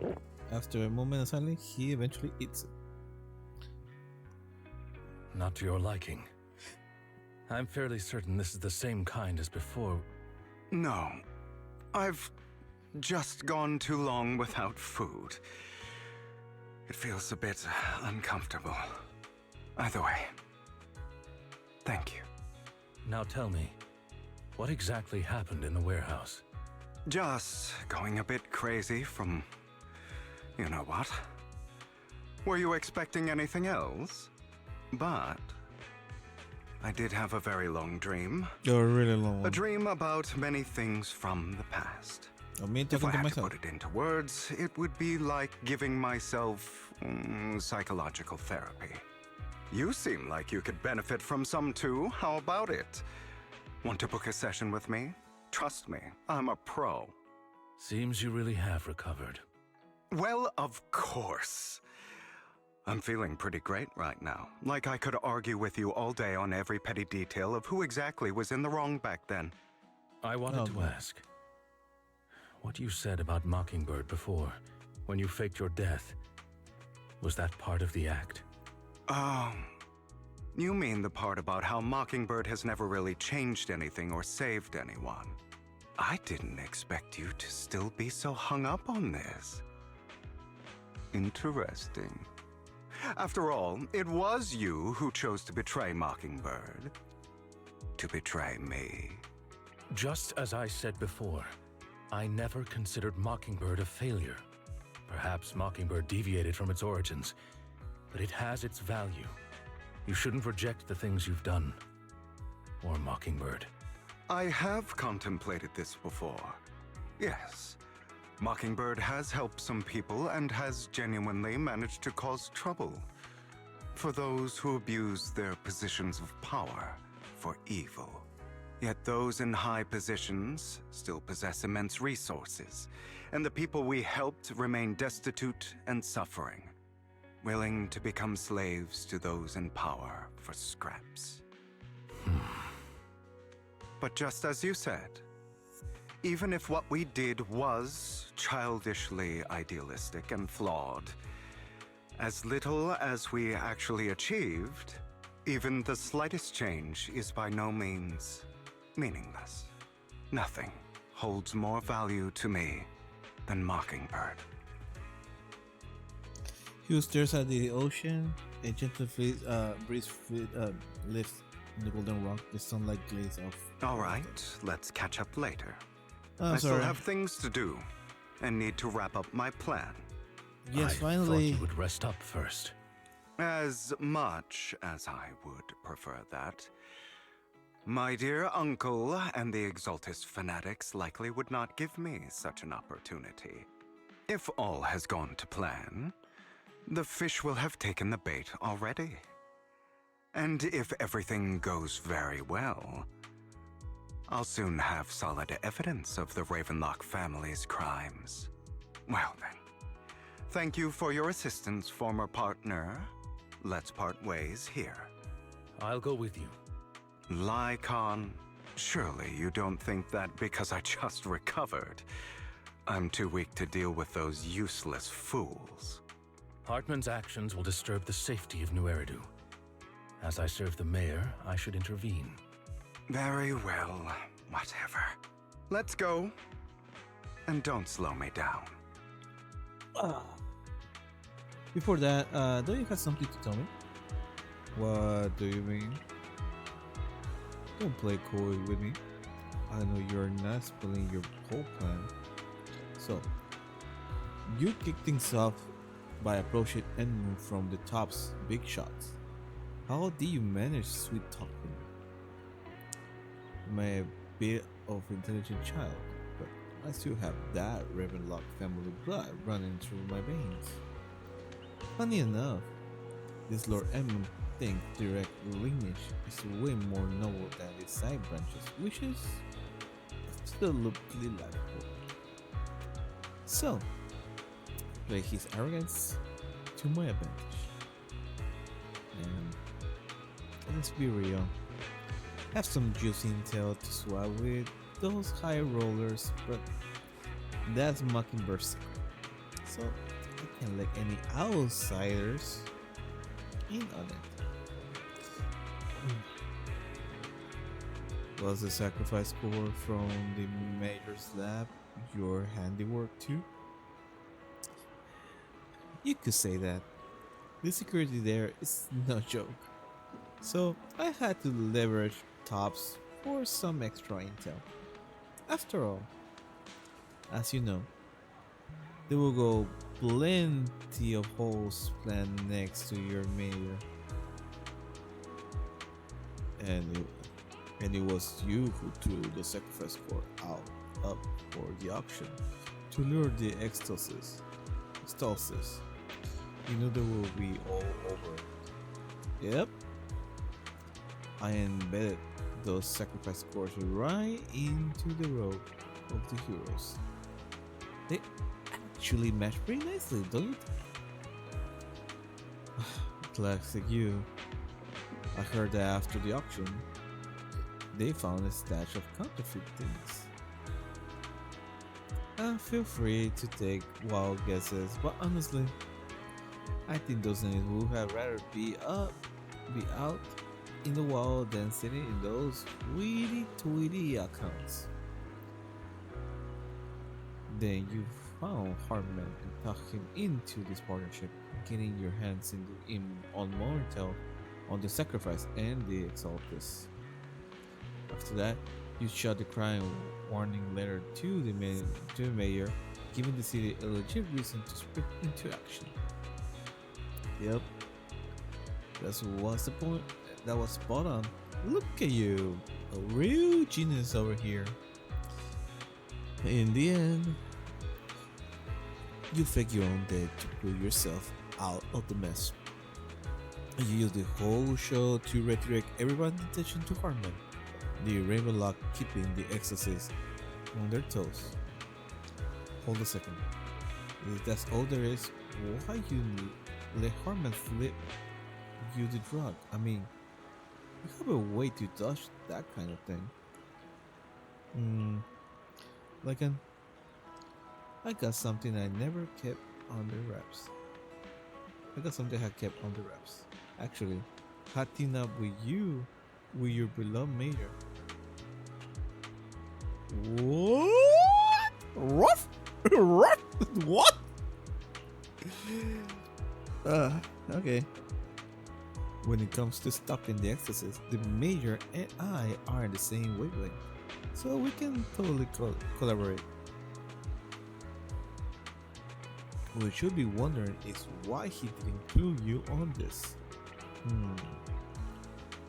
The mayor must have his own reasons. If you can convince yourself of that, more power to you. Just know, if you ever want to swing back to Mockingbird, you can come and beg me. I'll make sure to turn you down gracefully. Alright, enough chat. We got bigger things to deal with.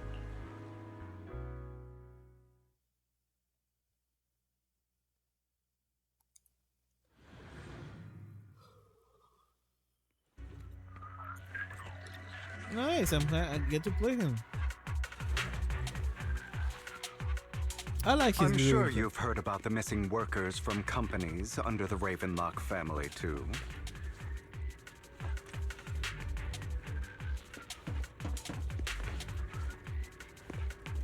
I know where they are.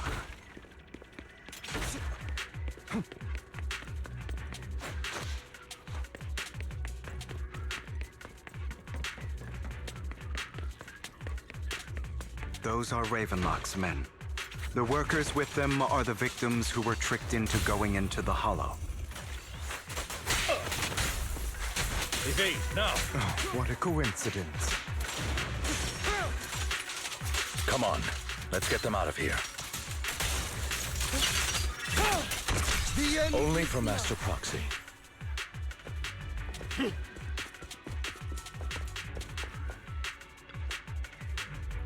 You untie the workers.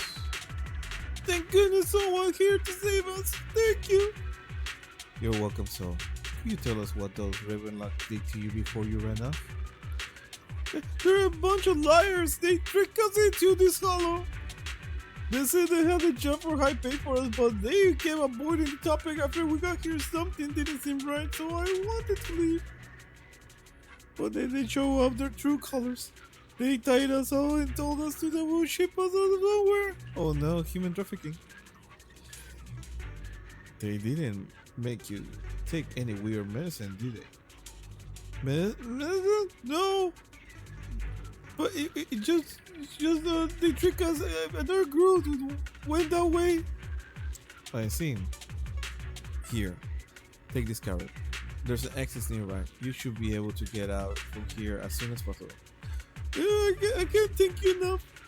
Let's go, Hugo. We must save the rest for them. You sure are eager.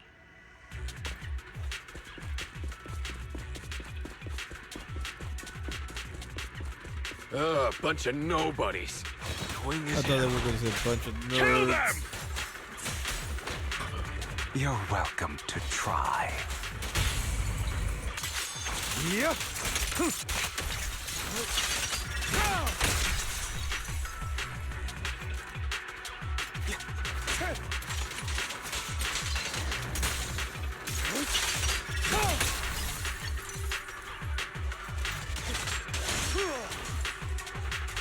Yeah, his side attacks are pretty cool. Thankfully, I definitely think I'm going to actually get him. Ooh, look. Can grab that. More workers here. And quite a lot of them.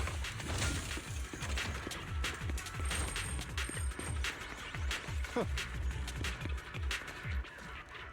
You untie the workers. Who are you? Who are you? Your savior. Thank you. I have a bad feeling about the group from the start. I should have ignored my guts. I should have ignored my guts. Is the Ravenlock do anything to you?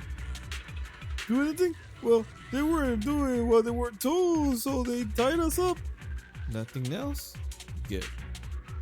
All right. There's another bunch of workers ahead of us. They should be by the roof. Don't worry, we'll handle it. You should get out here as soon as you can. Let's continue. Is Hartman behind this, too? Of course.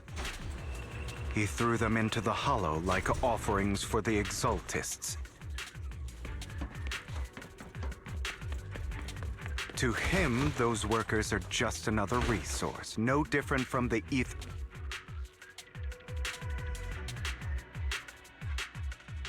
There's more over there. Let's hurry.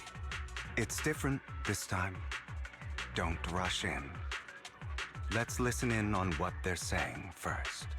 I still need more direct evidence to ensure the plan is absolutely foolproof.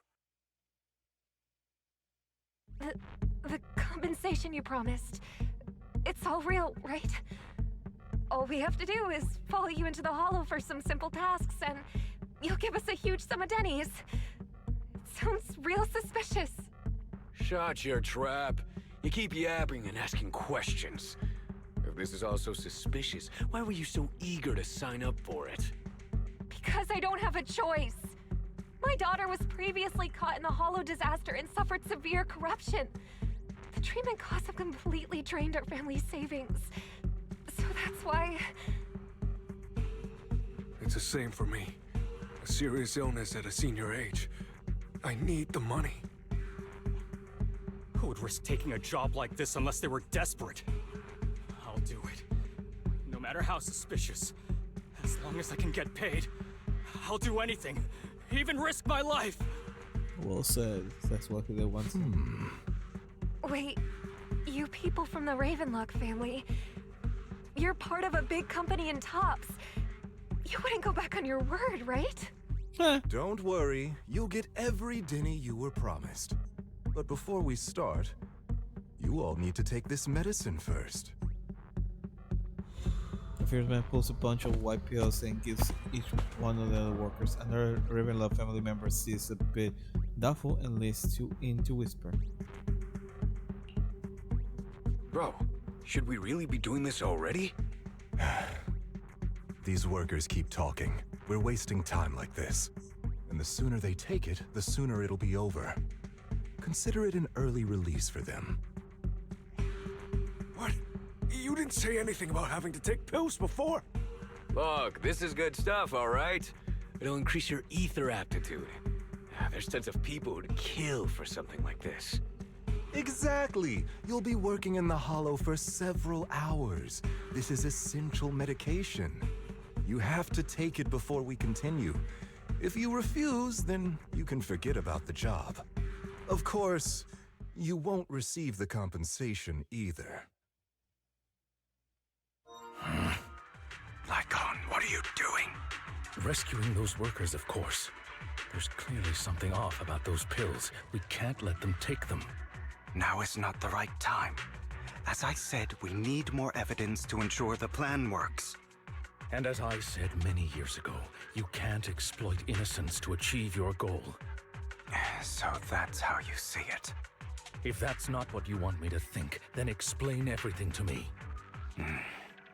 All right. It's a little complicated, but simply put, these workers will be fine. Of course, it's your choice to trust me or not. But if you try to rush in, I will stop you. I trust you. See, it's simple.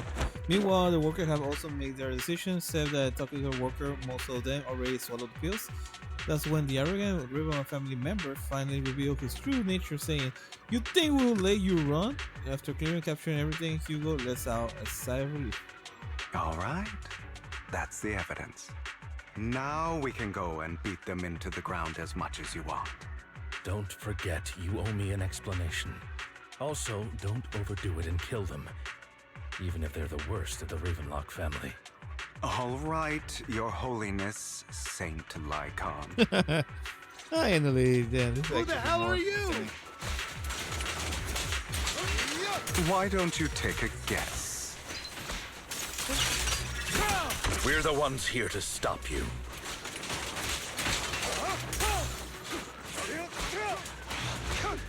Can't remember the last time we worked this well as a team. Your legs, how are they feeling? I'm fine. To be honest, I think I prefer the way you used to fight. Before the abyss! You had a lot more aggression.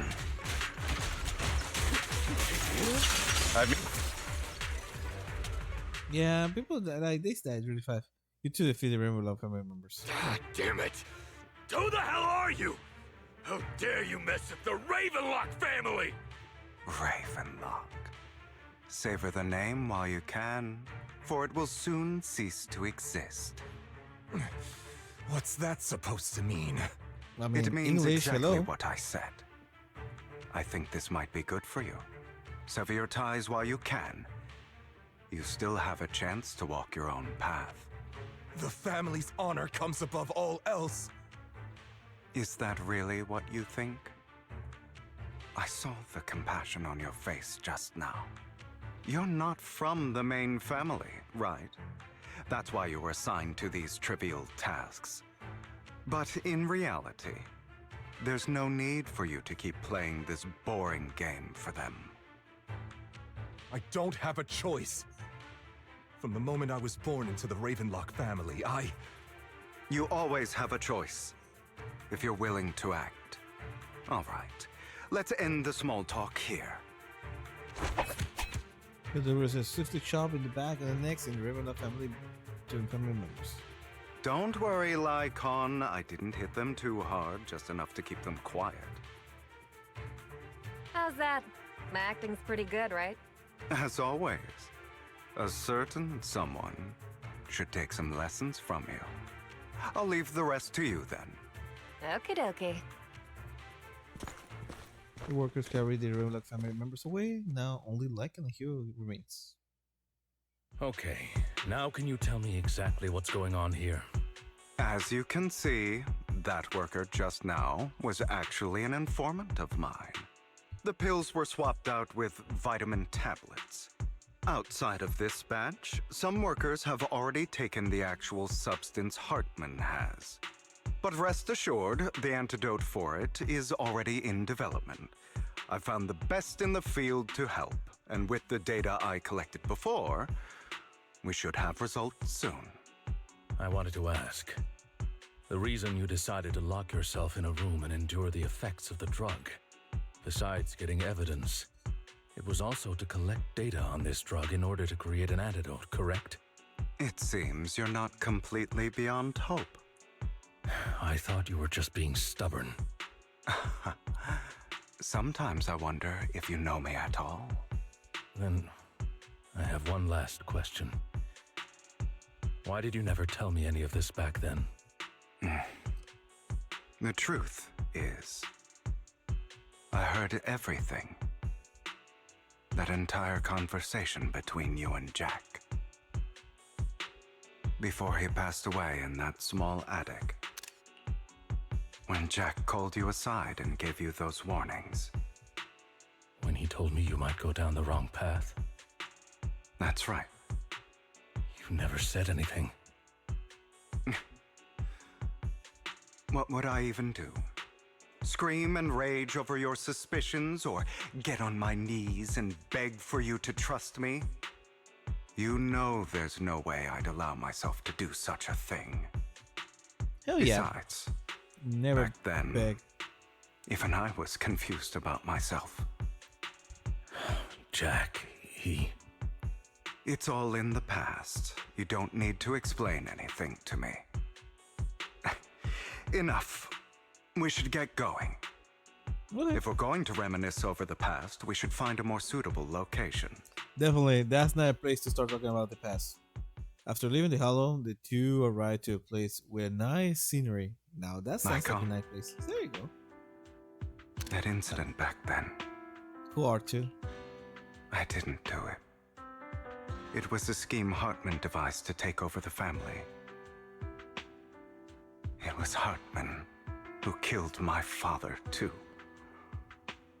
I only discovered the truth long after the fact. I did indeed attack my father, and I thought he was dead. But he wasn't.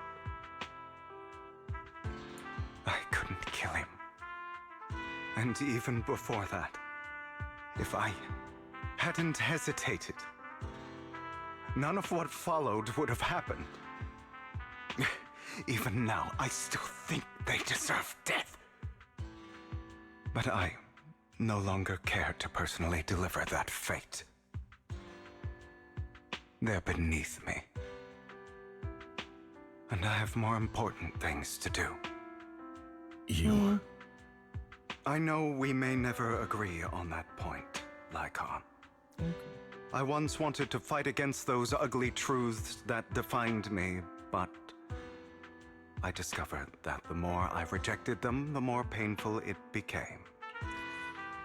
So, okay, I mean, I understand the point. They had to make him look like a good person and like, oh, yeah, like, he was all a misunderstanding and all that. It's all just because of the lack of communication. Kind of wish it was a little bit more clever, but I understand, you know, the typical cliche thing. Still not bad. Yeah. So, I could only accept that crazed, hateful, and malicious side of myself. As long as I know I will never become like my father, like Hartman, that is enough for me. You've changed. But I think that might be a good thing. Don't patronize me. you've changed a lot too, compared to before. I still disagree with Jack's words, and I won't forgive your betrayal. Jesus Christ. I will walk the path I believe is right, even if I must tread over thorns and through the mud. But I will also allow you to walk your own path, Lyko. Should I say thank you? You're welcome. Come to think of it, we haven't talked about your legs and eye. Yeah, exactly. What the It heck? was just an accident. Not your fault. I'm doing well now. I hope you are too. On the contrary, perhaps I should be the one apologizing. I misjudged you. I used to think you wanted power, that everything you did was for your own ambitions. I thought you wanted the power to pass judgment on all in this world like a god. I am a god. I am my own god. Or you could say that in this world, everyone is their own god. There are many things that we are powerless to change. But there are also many choices we can make. Just as I said before, I am the only one who can kill me or save me. I'm glad you think that way. Let's go. I still have one last thing to do. To witness the end of Ravenlock. Back to the present, right? Right? You recount the process of entering Iron Evidence. Hartman, unable to listen any longer, slams the table in anger. You really think you can take my place if I die? Never, you filthy bastard! Your little tricks mean nothing. As long as the Ravenlock family stands, I can still get back on my feet. You still don't get it, do you? This was never about avenging my father. And I don't care about taking your place. I didn't come this far just to kill you. That'd be pathetic. Right on cue. Why don't you take a look at this, Uncle? On behalf of TOPS, I'd like to clarify that we had no involvement in the Ravenlock family's actions. TOPS is officially terminating all partnerships with the Ravenlock family, effective immediately. We will have no further affiliation with them. Is that what his name from Genshin? You know the one that has like the eye thing is from the old civilization. That looks like him from this part of the image, you know. Are you crazy? What the hell do you get out of ruining the Ravenlocks? You want to be a petty thief forever? Thief? Oh, Uncle. Allow me to reintroduce myself. I'm the name people whisper about. The one who robs the rich and gives to the poor. I'm the master con artist who can fool anyone, anytime. I'm the leader of Mockingbird.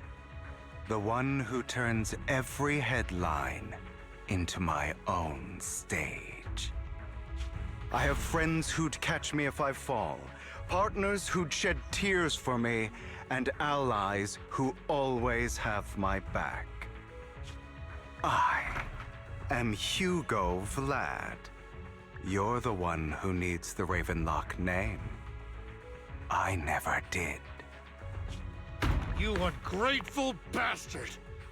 You should have never been born. You flatter me. Same goes for you, Uncle. You leave the Ravenlock Manor and Hugo's speedboat. After reaching the Port Elpis, you all wait for Lycan to arrive.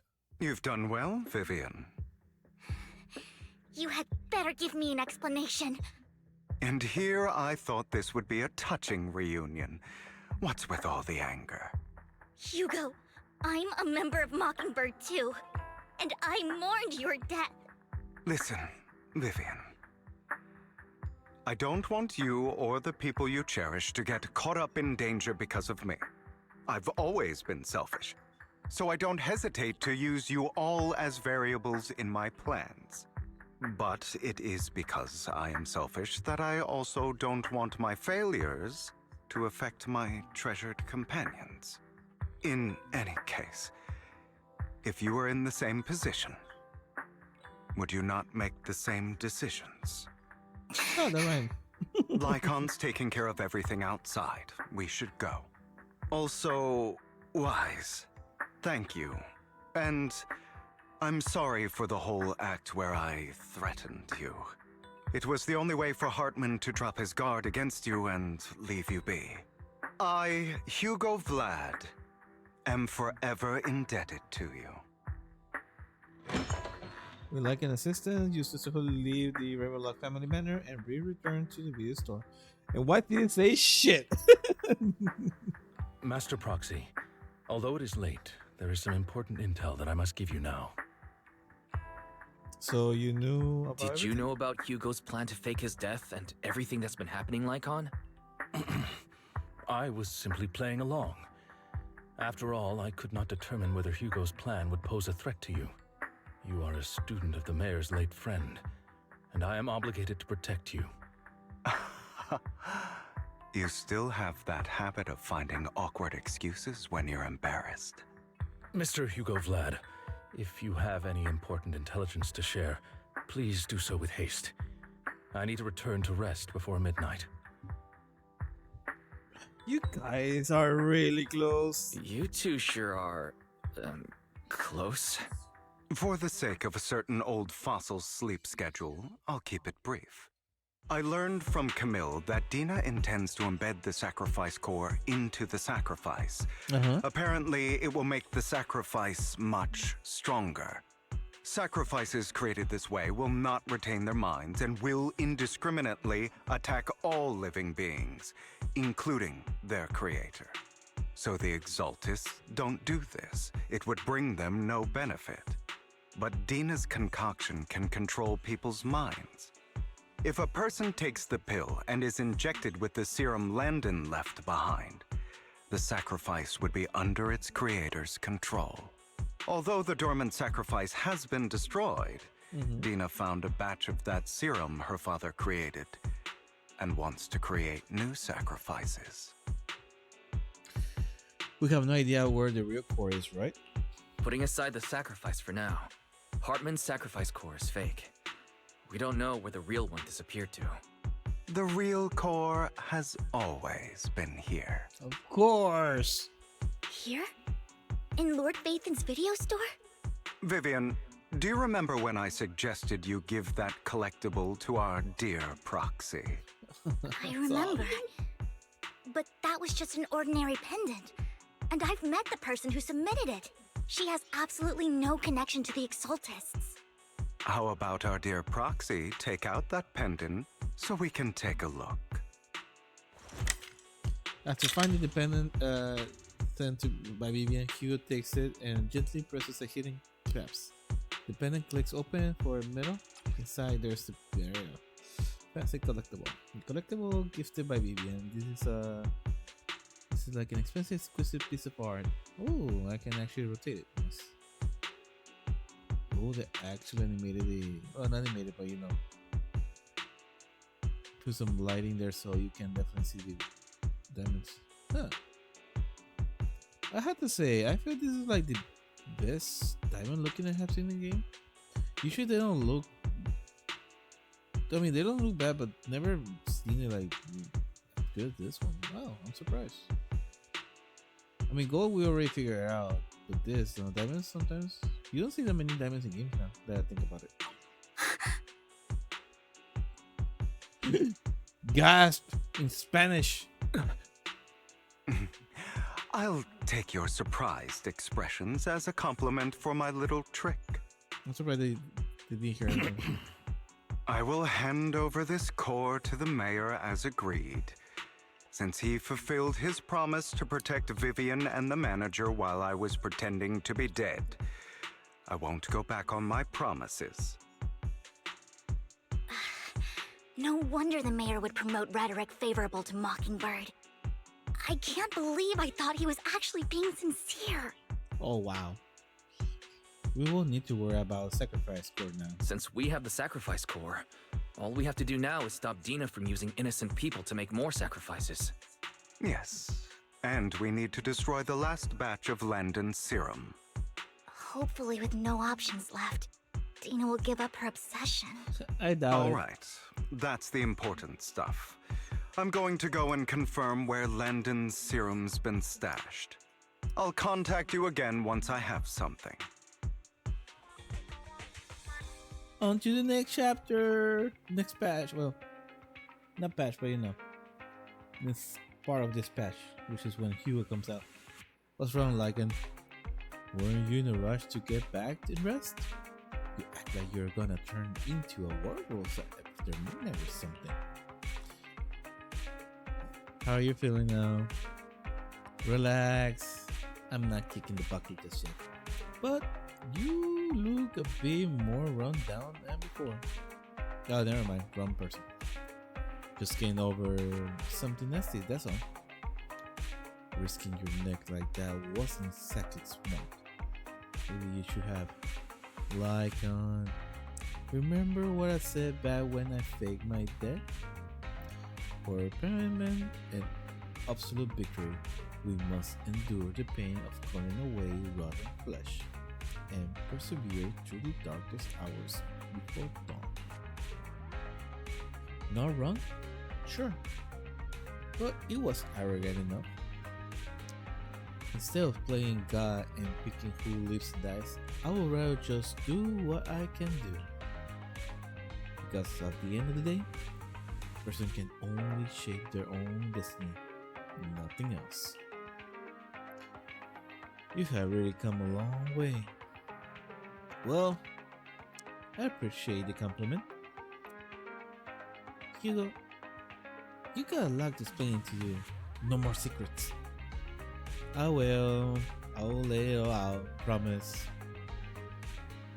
After a little chat, like and Hugh and Vivian say their goodbyes and take up. Back to your room, you drift off in this nice sleep. Wise, Hugo sent a message earlier. There's a new progress on the sacrifice situation. They found a large batch of unused sacrifice serum. He wants us to be the guy. He and Vivian and Lycan will be heading to Hollow for us to destroy the serum. And I will use the HD system this time to help with you. When you're ready, you give it a shot. Wise, remember, bring EOS with you.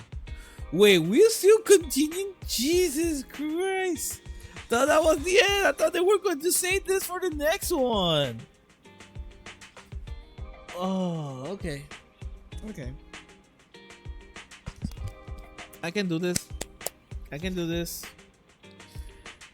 What is it, like half more an hour? Yes, let's go.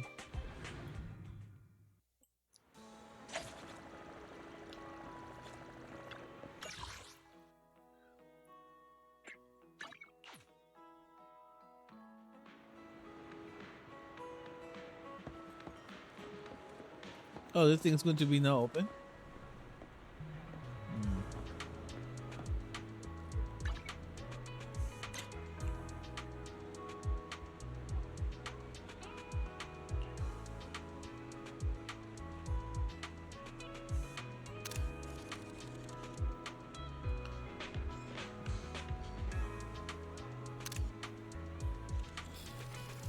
What happened here? Oh no, those are his feet. His feet marks. Hello, Vivian. Why you look at me like that? Everybody looking at me like, why you're taking us a picture? I'm just taking them. Come here, picture. Dear managers, you're here. I mean, two Lord Fate leading the way for me. Must be the luckiest person alive. Well, we continue you two, as according to my intel, this is quite a large batch of serums. My guess is that Dina won't put all the serum in one place, so we may need to split up. Just to be safe, we will be counting on both of you to guide us. Once you're both ready, we'll head to Hollow. We're ready.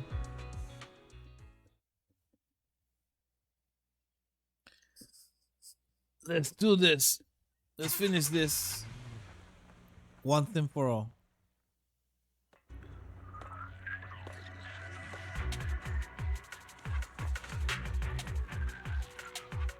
Landon's stash should be somewhere nearby. I did some digging. Some of the missing workers were brought here too. In position. Dina's getting ready to make her move. Don't worry, we'll clear them out.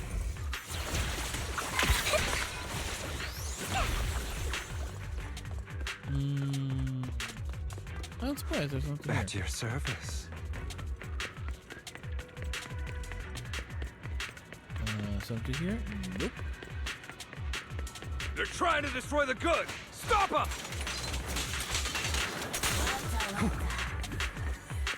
We need to take care of the guards first.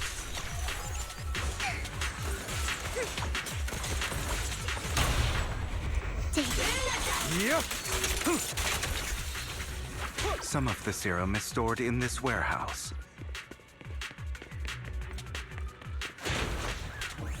You're not taking anything from here. I'm waiting. Hugo, get the guards first.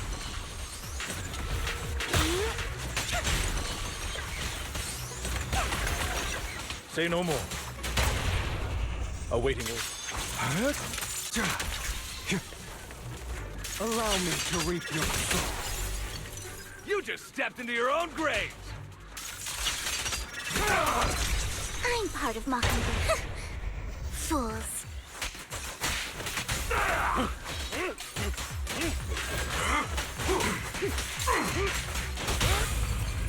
I'll write the ending to your nightmare. Where are you looking?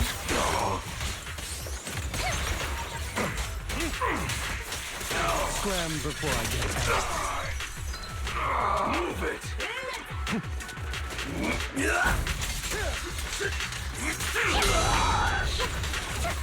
I'll take you. Don't you know? Get my dress dirty and you'll pay.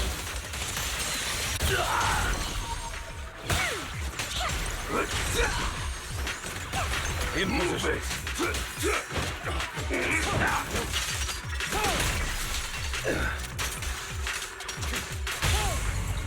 Go. How irksome. A deep clean. What? Damn, More he of sold Landon's it. serum survives than expected.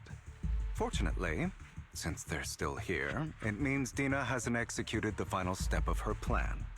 There's likely a lot more stashed around here, and we have yet to locate the missing people. Our actions here won't go unnoticed. Perhaps they're making plans to deal with us on their side. With Landon and Dina's concoctions combined, she may be capable of creating a sacrifice that obeys her. If it comes to that, this will get far more troublesome. How about splitting up? How about we split up? Hugo and Lycon will destroy what remains of the substance around here, and Vivian and I will go search elsewhere. Very well. Let's go with your plan.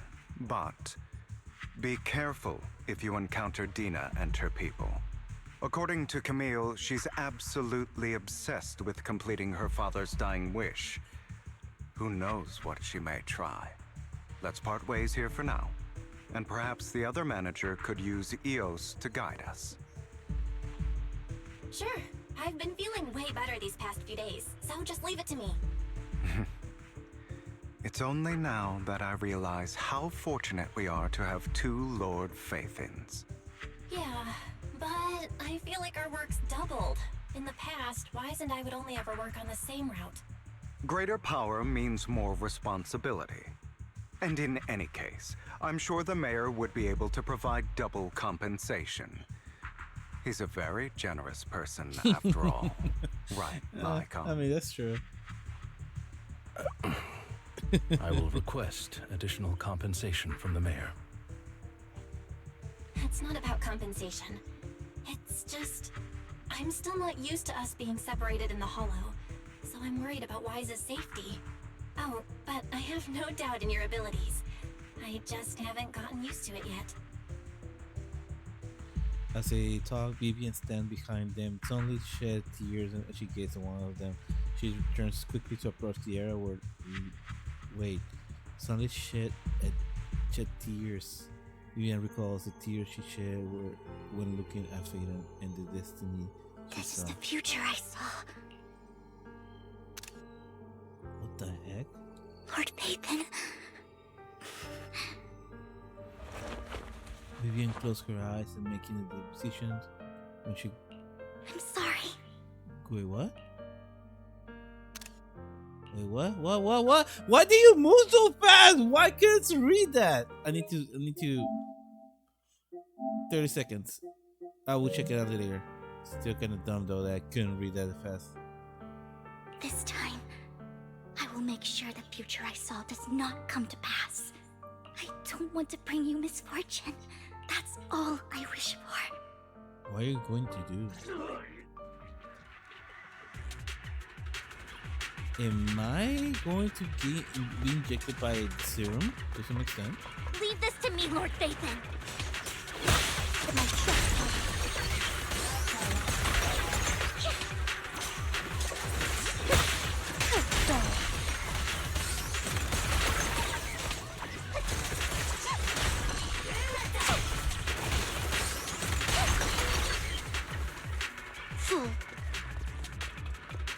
Lord So- Pathan, there might be more serum here. Huh. Don't touch me.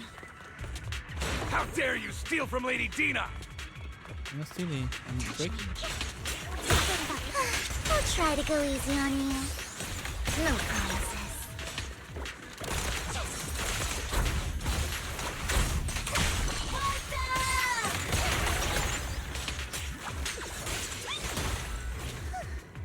Fool.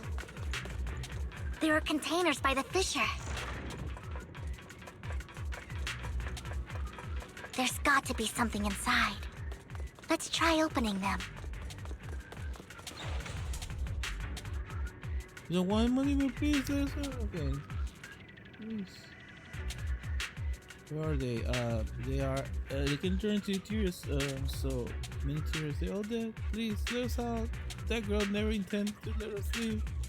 My friend will get you out. Deal with this. Don't be afraid. We're gonna, huh? Be careful. So many around here. I'm ready to respond. Can't even imagine that she's planning to with such a massive tears. People will die. Everyone will be killed by those tears. Okay. Say no more. My friend will get you out here. Leave the rest to us. After contacting Human like any quickly and first take civilians to take place while Vivian and you continue to search Overlook. Shortly after they leave, the family of boys comes. It must have been tough for you to find this place. Interesting. There was a feature there. Vivian, if you had stayed out of it, I wouldn't be so eager to get rid of you. Those people have been taken to safety. You're all out of options. They're just mere test subjects. So what if they get away? There will always be people consumed by greed, and therefore, they will come willingly to me. In any case, what are a few sacrifices in comparison to the completion of Father's grand ambition? Dina, you deceived those people. They didn't come willingly to you. You tricked them, just like Landon did back then. Deceived? Father gave hope to those who had everything taken from them by the Hollows. Vivian, you once rejoiced at the hope Father offered you, too.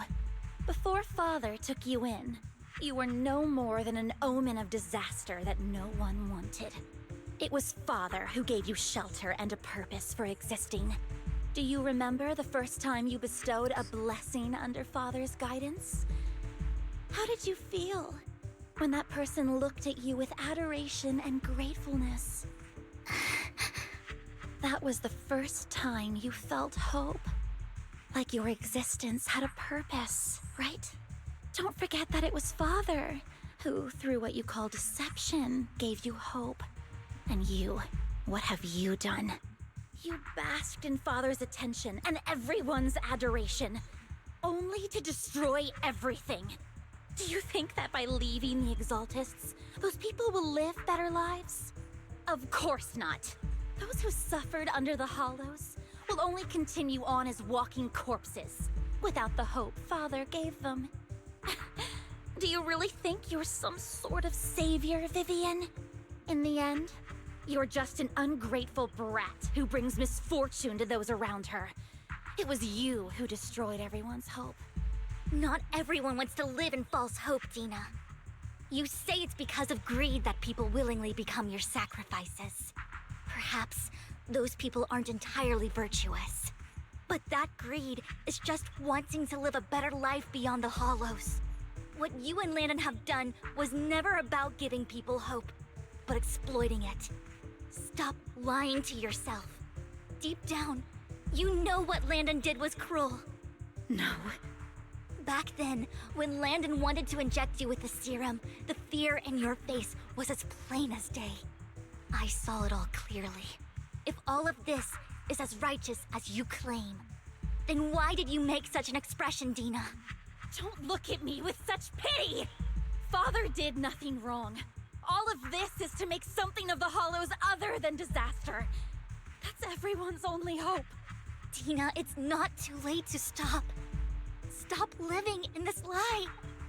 You know what would happen if a sacrifice loses control and escapes the Hollow. It's not the Hollows that are to blame for those people's deaths, but the hope you keep talking about. That will cause more despair and claim more lives.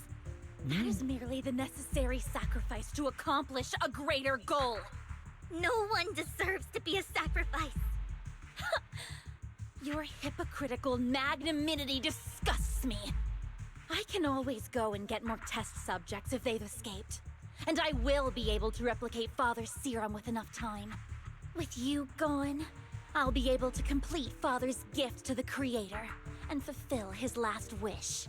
Camille, release the failed subjects. Lady Dina. Camille, are you going to do what you did before? You keep saying you'll follow the Creator, but it's all lies. Lady Dina, the Hollows took my family from me. I understand that there's no way to get back what I've lost. It was Lord Landon who told me that the Creator would guide me. One day, Hollows will no longer be disasters. Everyone will be able to survive inside them. I look forward to the day when this hope becomes reality. I watched you grow up, and I know that you've always looked up to your father. He gives you hope, and I destroyed that hope with my own hands. I know the pain of loss, so I've always felt guilty. I want to atone for the hope I destroyed. But Dina, I don't want to ruin more lives, and I don't want to continue watching you destroy yourself. Vivian is right. Not everyone wants to live in false hope. So, please, stop. Camille, are you abandoning me too? I'm not abandoning you. I just don't want to see you go past the point of no return. The point of no return? I passed that point ages ago. Yeah, that's why we might be saying. No, Dina.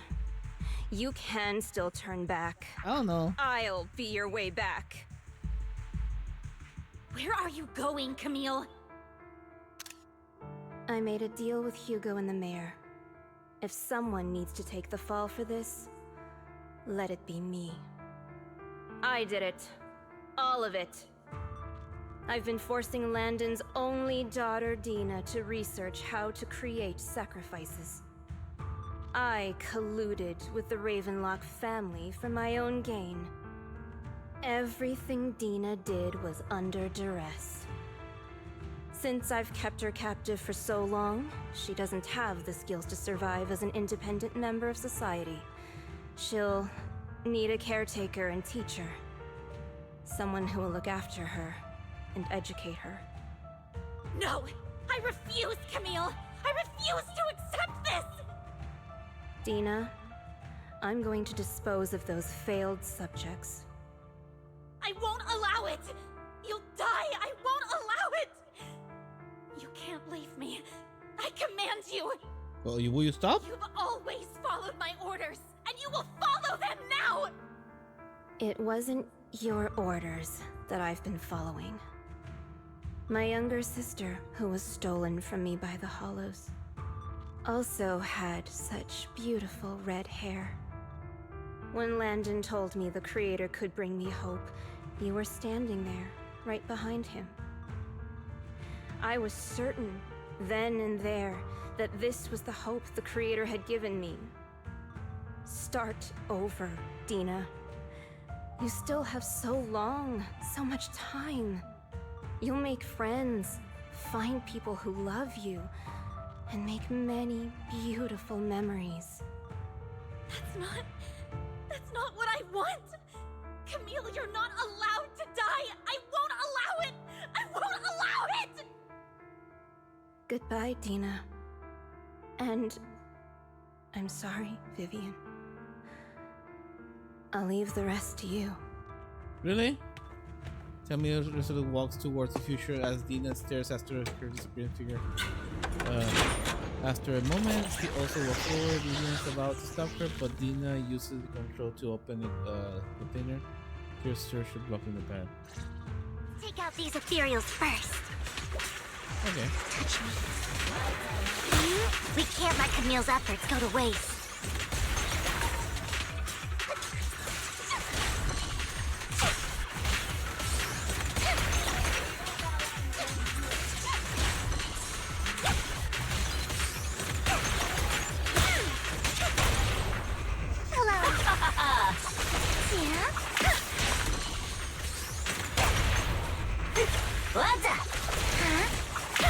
Let's go after Dina, Lord Phaethon.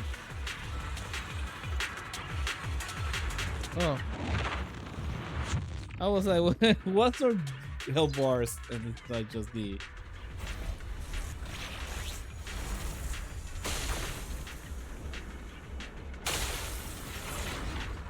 Oh no. Why did it just be like... Are you satisfied now, Vivian? Oh, she's going to turn into... You were the one who brought yourself to this point. You're saying this is all my fault. Losing my father, losing Camille. I wish you had never come into my life. At first, when Father brought you home, I was happy. There are so many Exaltists, yet Father never allowed me to get too close with any of them. I never had any friends either. But when Father brought you back, he told me to take good care of you, that you were my first friend. I was also so happy the first time you took my place in helping Father select a person to receive the blessing, because it meant you were different from all those other people. You could stay with me. Then what, you was mad? But soon, I grew jealous. You took the attention that should have belonged to me. You even took Father's love from me. It's only because of my ability that Landon...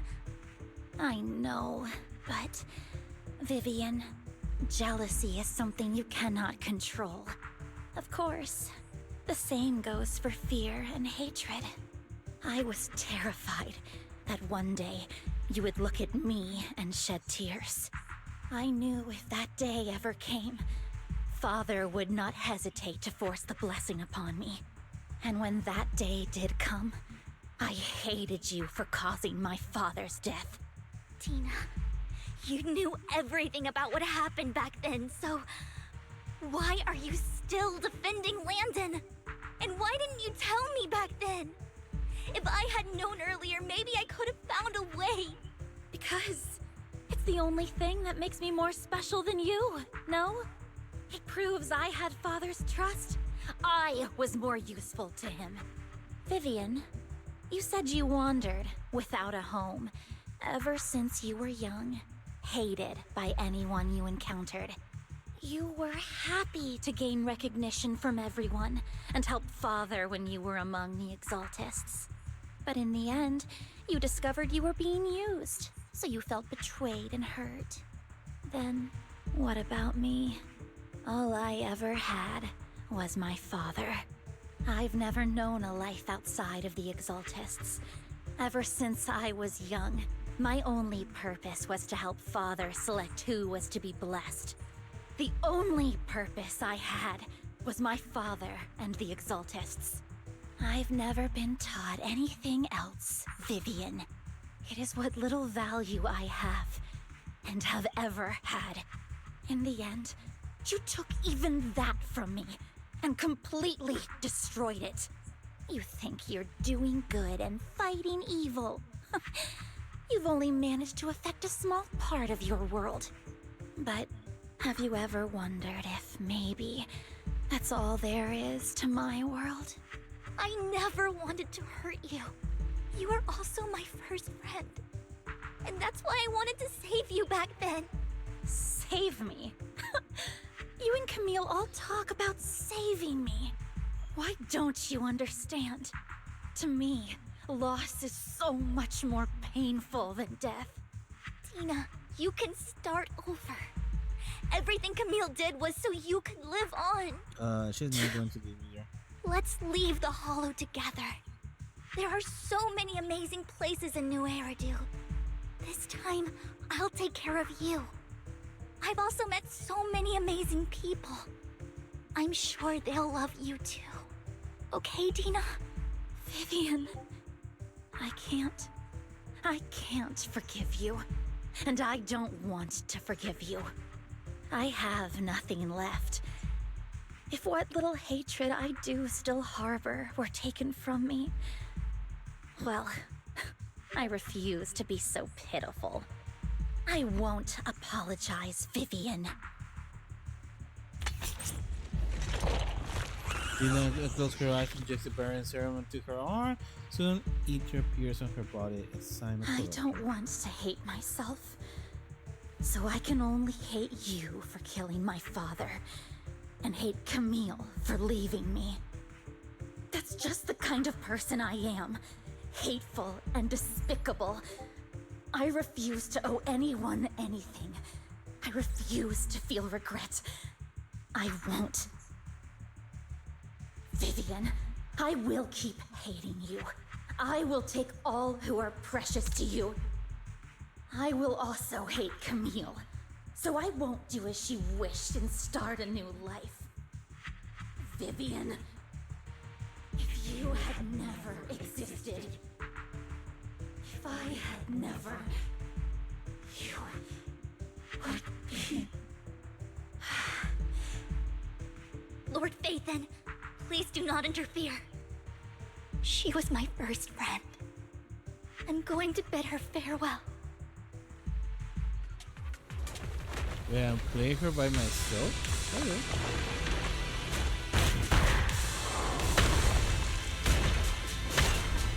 Okay, that doesn't look anything like the thing I was looking at it for. Dina, soon the pain will be over. Lord Phaethon, don't come any closer!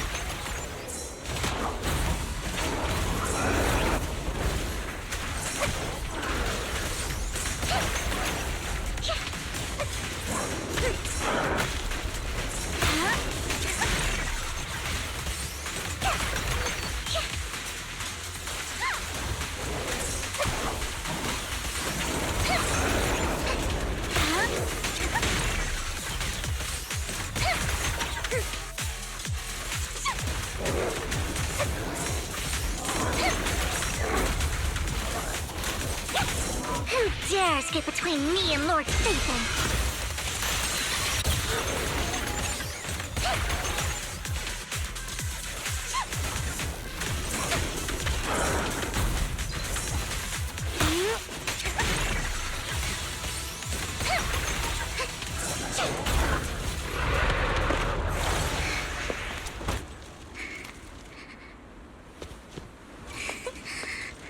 Vivian, behind you!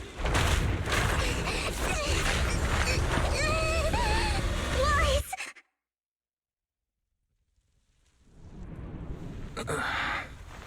What happened? What the...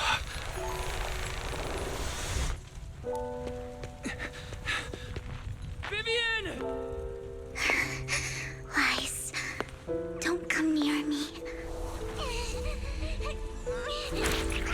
This is my own choice.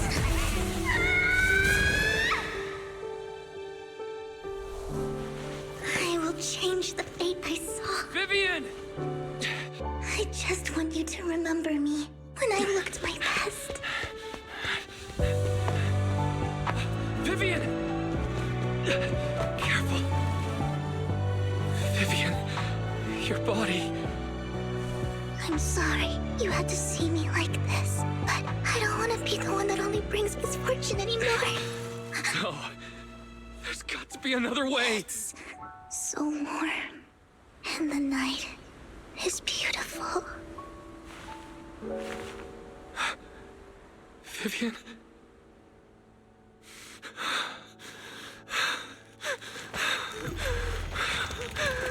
Okay, maybe eyes. No. It can't end like this.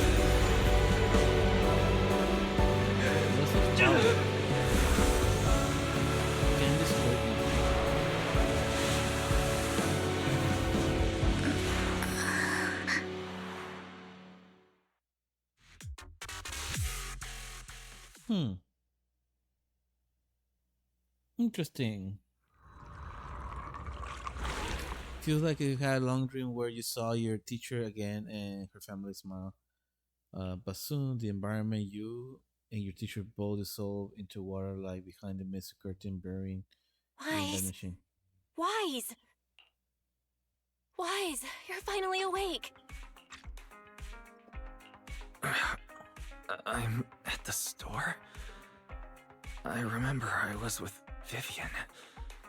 Wait, she injected herself with Landon's serum. Is she okay? Hugo and Lycon brought you out of the hollow. You scared me to death. Thank goodness you woke up. And you said Vivian used the serum on herself? But she looked fine to me, bar a couple of scratches. Hugo sent me a message earlier saying he got her checked over and she was alright. Do you remember what happened? We were in a dire strain. The situation was dire, so Vivian used the serum on herself to defeat the ethereals. I saw the crystallization process starting to occur. I can't describe exactly what happened. I saw something blurry, but I just wanted to stop Vivian's corruption process. I don't know exactly what I did, but then I lost consciousness. What happened after that? When I let Hugo and Lycon there, it was just you and Vivian lying there on the ground. We couldn't wake either of you. Let's put that aside for now. Do you feel any discomfort-wise? Just a bit dizzy. I'm a bit dizzy, but otherwise, I'm fine. Don't worry. Phew, that's good. You should rest for tonight. Hugo and Vivian said they'll come over tomorrow, so we can discuss the details then. Okay. Sorry for worrying you, Belle. Good night. This time there was no strange sounds subsided your dreams. You sleep peacefully through the night. Shortly after you wake, Bibi, Hugo, and Lycan arrive to the store. Lord Phaethon! How are you feeling? No headaches? Leg pains? Heart palpitations? Loss of appetite? Vivian? I was just so worried. Sorry. Anyway, Lord Phaethon, I'm so glad you're okay. What happened this time was all my fault. Yes, it was. No, yes, it was, dude. She decided to put a freaking serum on her arm, man. That was a dumb choice. Things were dire, and you did what you had to. Plus, if it weren't for you, we wouldn't be here now.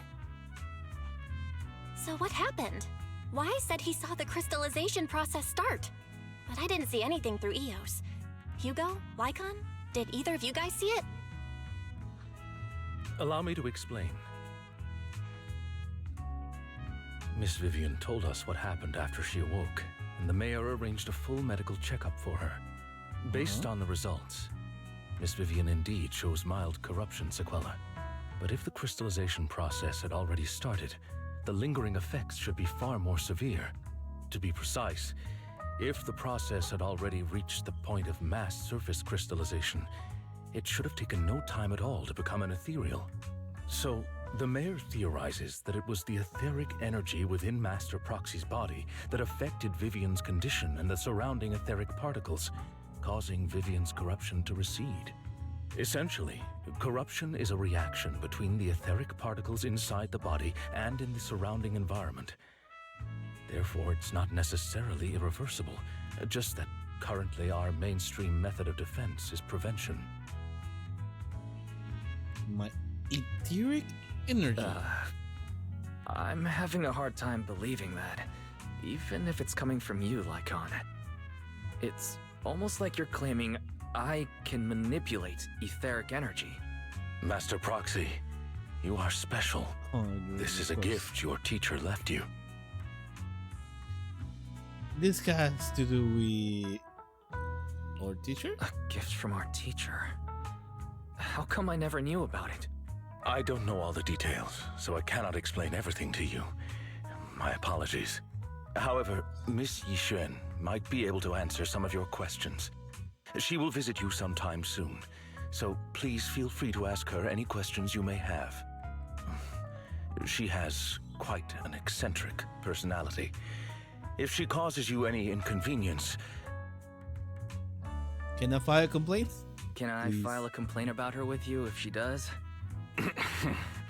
Master Proxy, you have always been a people person, so I trust you will handle things just fine. Now I am more worried. The way you said that just makes me more worried. In any case, the mayor has asked me to give everyone his most sincere gratitude.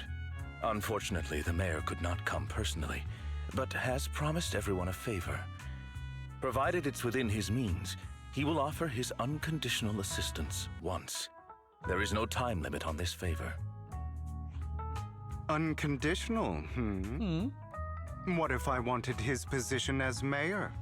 If that is what you desire, then the mayor and his subordinates will be first in line to vote for you in the next election. As for the other votes, you'll have to work for them on your own. But should you assume office, I hope you take full responsibility for handling all day-to-day matters and lead by example. By sheer happenstance, the mayor has provided you with a copy of his current assignment, the City Waste Sorting and Processing proposal. Old fox. Well, can I request Lord Phaethon's? The mayor imagined, you might ask. I have prepared all the necessary documents, and the ceremony expenses will be covered by the mayor as a gift. As long as Master Proxy agrees, we can sign and process the documents immediately. Oh my god, what? This matter requires mutual consent and cannot involve coercion, confinement, or one party's lack of consciousness. Stop! I would never do that to Lord Phaethon! Oh my god.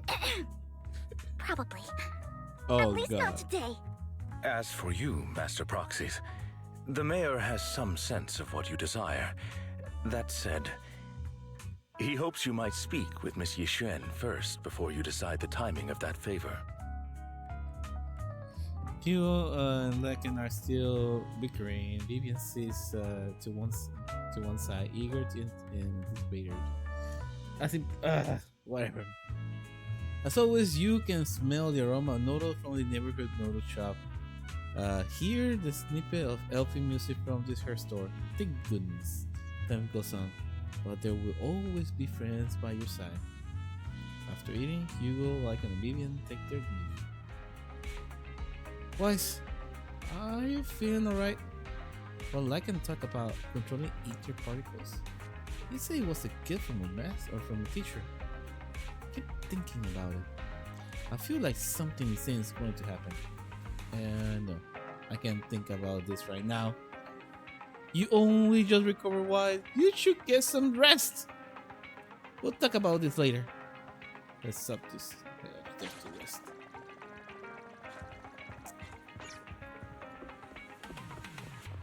this story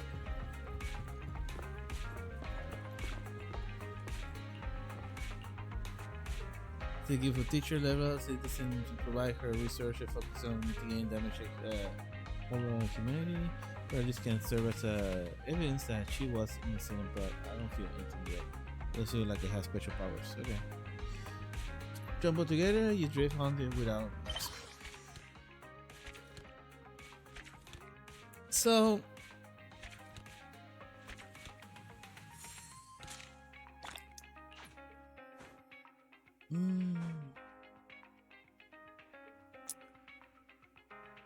I'll be sincere.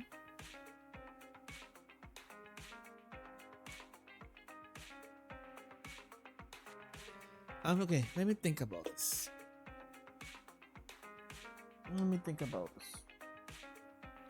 So, I enjoy Vivian's interactions. I enjoy. Here, thing. I enjoy the character interactions, but the plot was kind of boring. I don't know. I kind of wish the girls, like the Dina, was saved. You know, at least would have been a nice ending or something. The monster, how it's appear in the illustration, has nothing to do with the monster we saw in the end. It would have been kind of cool if it was like a white monster with, well, no, she actually has black, so black with red something. But no, she ended up just being a random weird monster now. Just like whatever.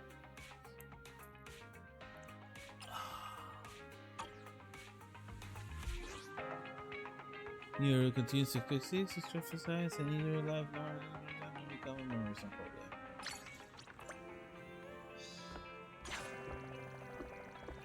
I don't know. This story didn't feel satisfactory at all. Such a shame, though. Do I need to talk to Belle? Why do I need to talk to Belle? It should be done already. Is there more?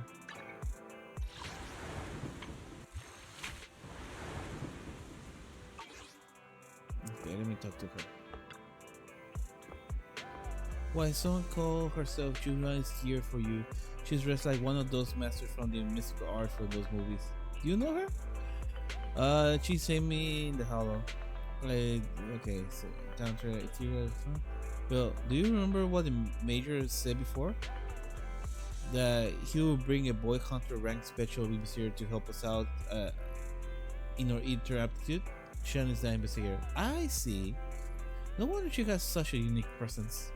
According to her, we have a good feng shui, and the 6th street is geometrically blessed and a good place to live too. That makes sense. Jesus Christ. According to her, we have a really? Okay. Of course. She looks so serious. It didn't sound like she's an empty fairy. You weren't here when she came in earlier, so I asked if she wanted to stay and wait, but she said she wanted to take a look around and you could talk once you were free. You have time now, you should go and find her, Wise.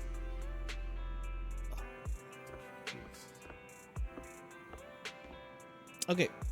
You know what? Just be right back. I just need to go. Just be right back. Need to go to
Okay, let's finish this.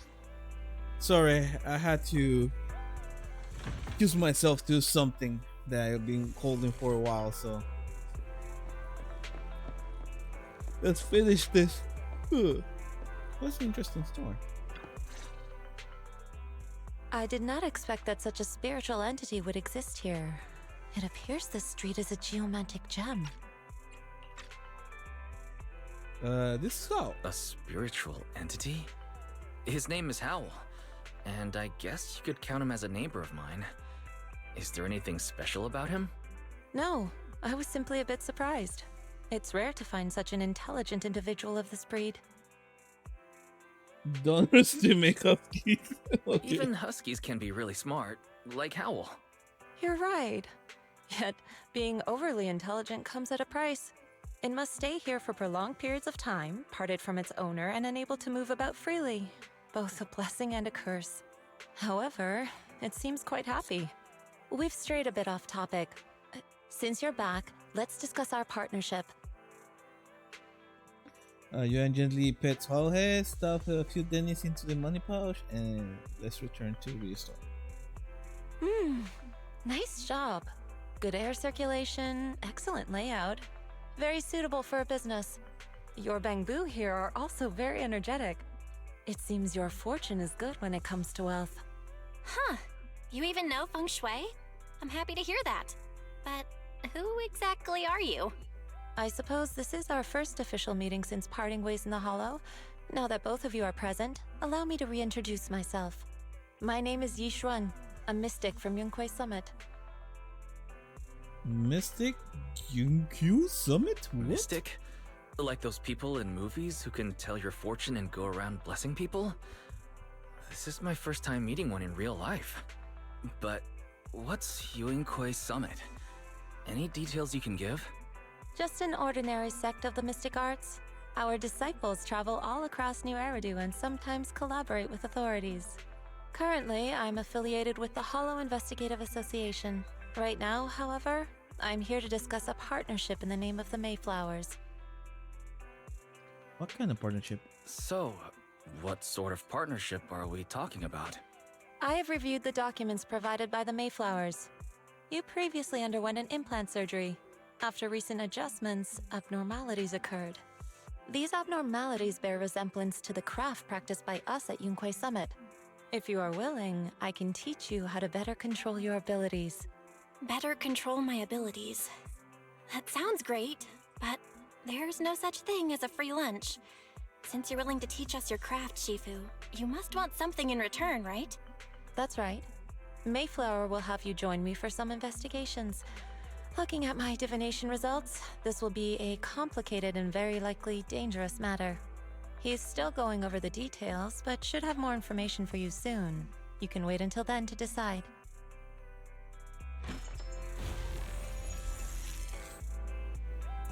Let's leave it so that the weather's nice today. Perfect for going out.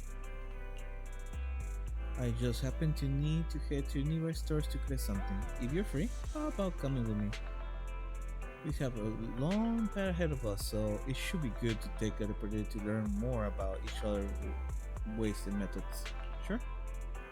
That's good. Then let's go. Xuan, Shifu. Where is the store? It's Aluminum Square. It's called Huyon. I think I'm saying it correctly. Don't quote me. I know that store.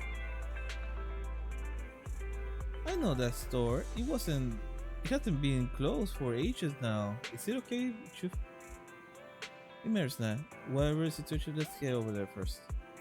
It's been ages since I last came to Jenna's quarters. It's like, you take a look, just tell me that you're heading to Lemon Square, we can meet up there. And that's, okay. I'll just go directly.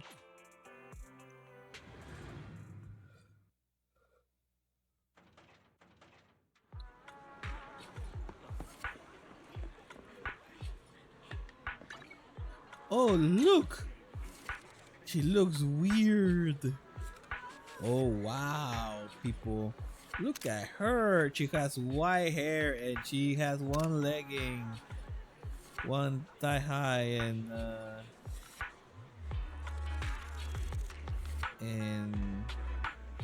the fuck is that? The fuck is that? What's Luke here? Please help me check my fortune. Here's my pop.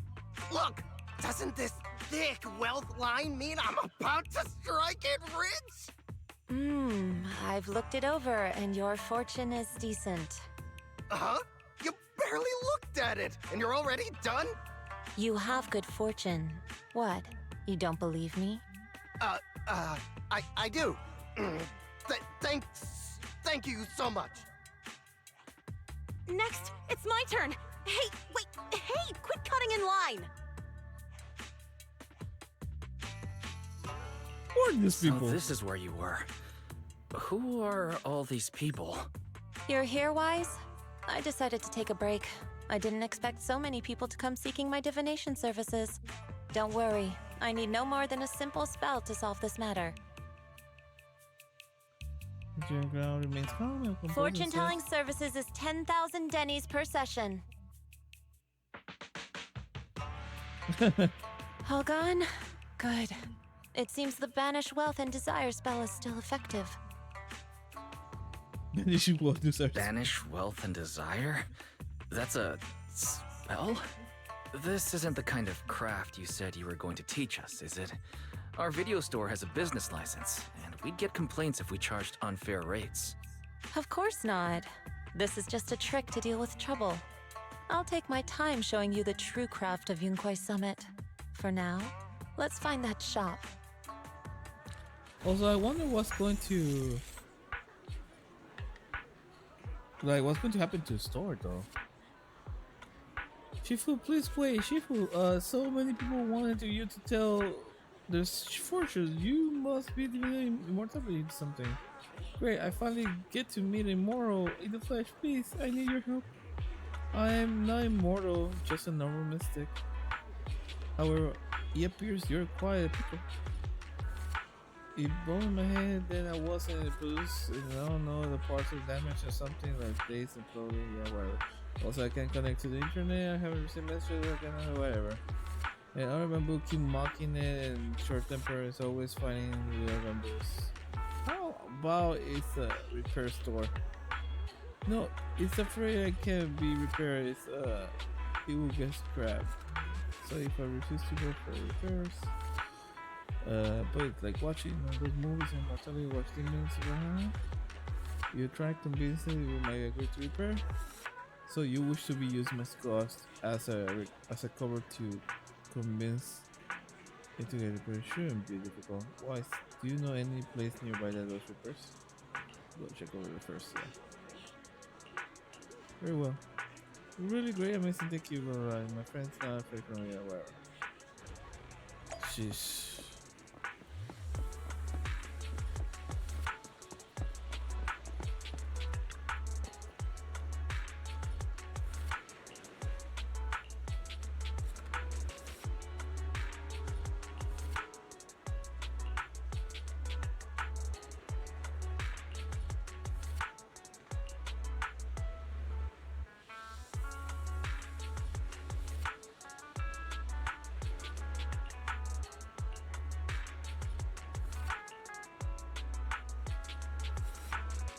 Yeah, whatever, you fix it. Yeah. Okay, so.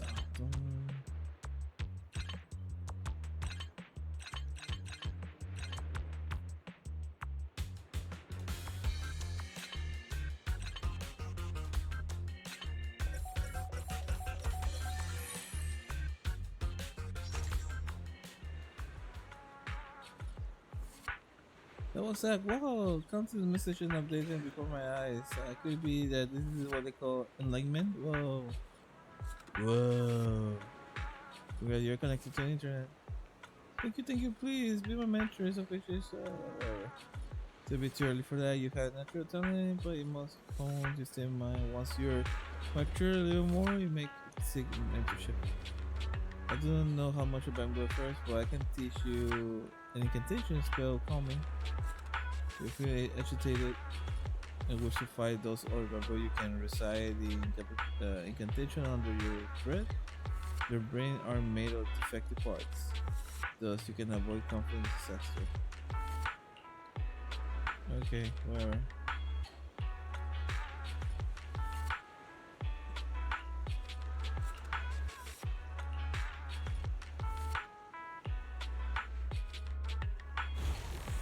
Yishuan Shifu, the store is right up ahead. Yes, this is the place.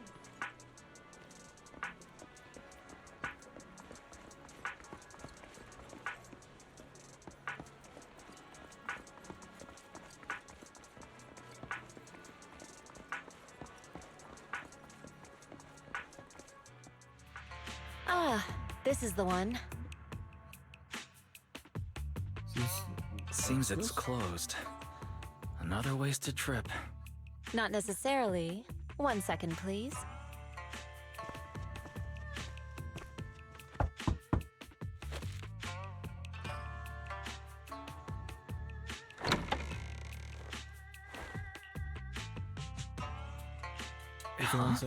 Is there someone inside?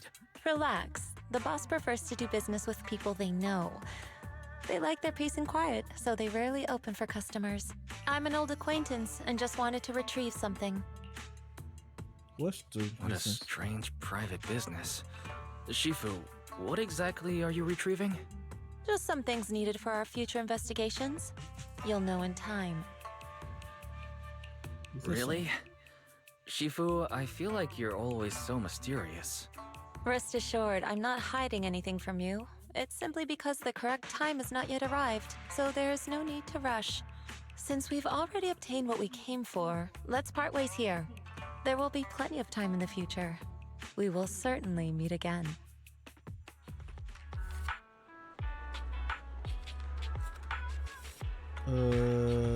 Okay. So what's the whole point of just walking to the store? Like that it? That's all I had to do? Okay, that's weird.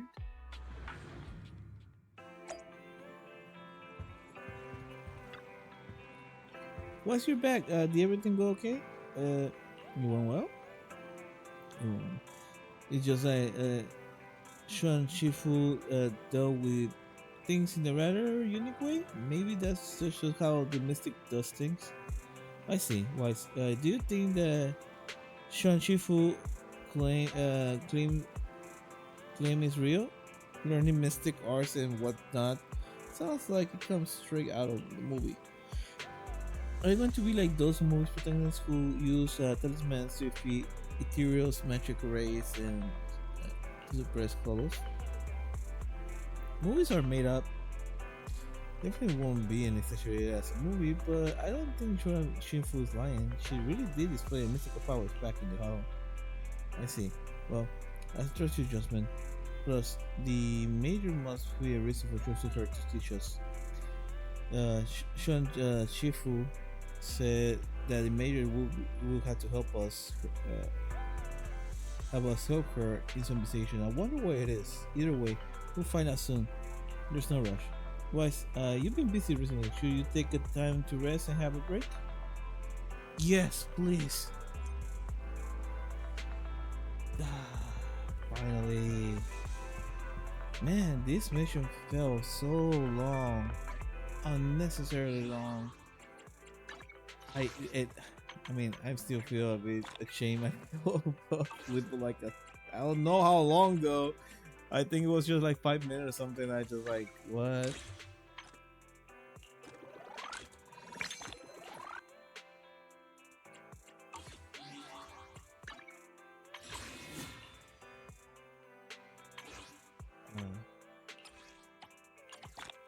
But yeah, unfortunately, it's kind of a shame. I feel a little bit underwhelmed by this story of this chapter. I don't know why though. It's like, Did you come? Milo. Standing by. Ready for combat. I would never turn I down was Lord expecting Phaethon. a bit more. Good day, Lord Phaethon. Standing by. Pick me. I've got your back. The anticipate. Huh? Is something the... Is it time to clock out? Let's fire it up. Hey, don't look down. Awaiting further. What's that? You need help? How can I? Don't just. Time for some hard labor? Oh yeah, that's why. They should move Ben a little bit to the left and then just add another row for characters. That way it's Hey, not I that take it, cramped. Officer. You want a test ready and waiting. Come on, let's get to work. Either way, yeah, the story was whatever. The character interaction was great. I enjoyed that. I don't know. Story felt like they tried to make everything so smart and yet things didn't feel smart, which is weird to say. Oh no. Unfortunately, I didn't like this much. Oh well, hopefully the next stories are actually better, more enjoyable. Either way, guys, I think it's time for me to take some rest. Thank you all so much for stopping by. I hope you all have fun, and I'll see you next time. Adios.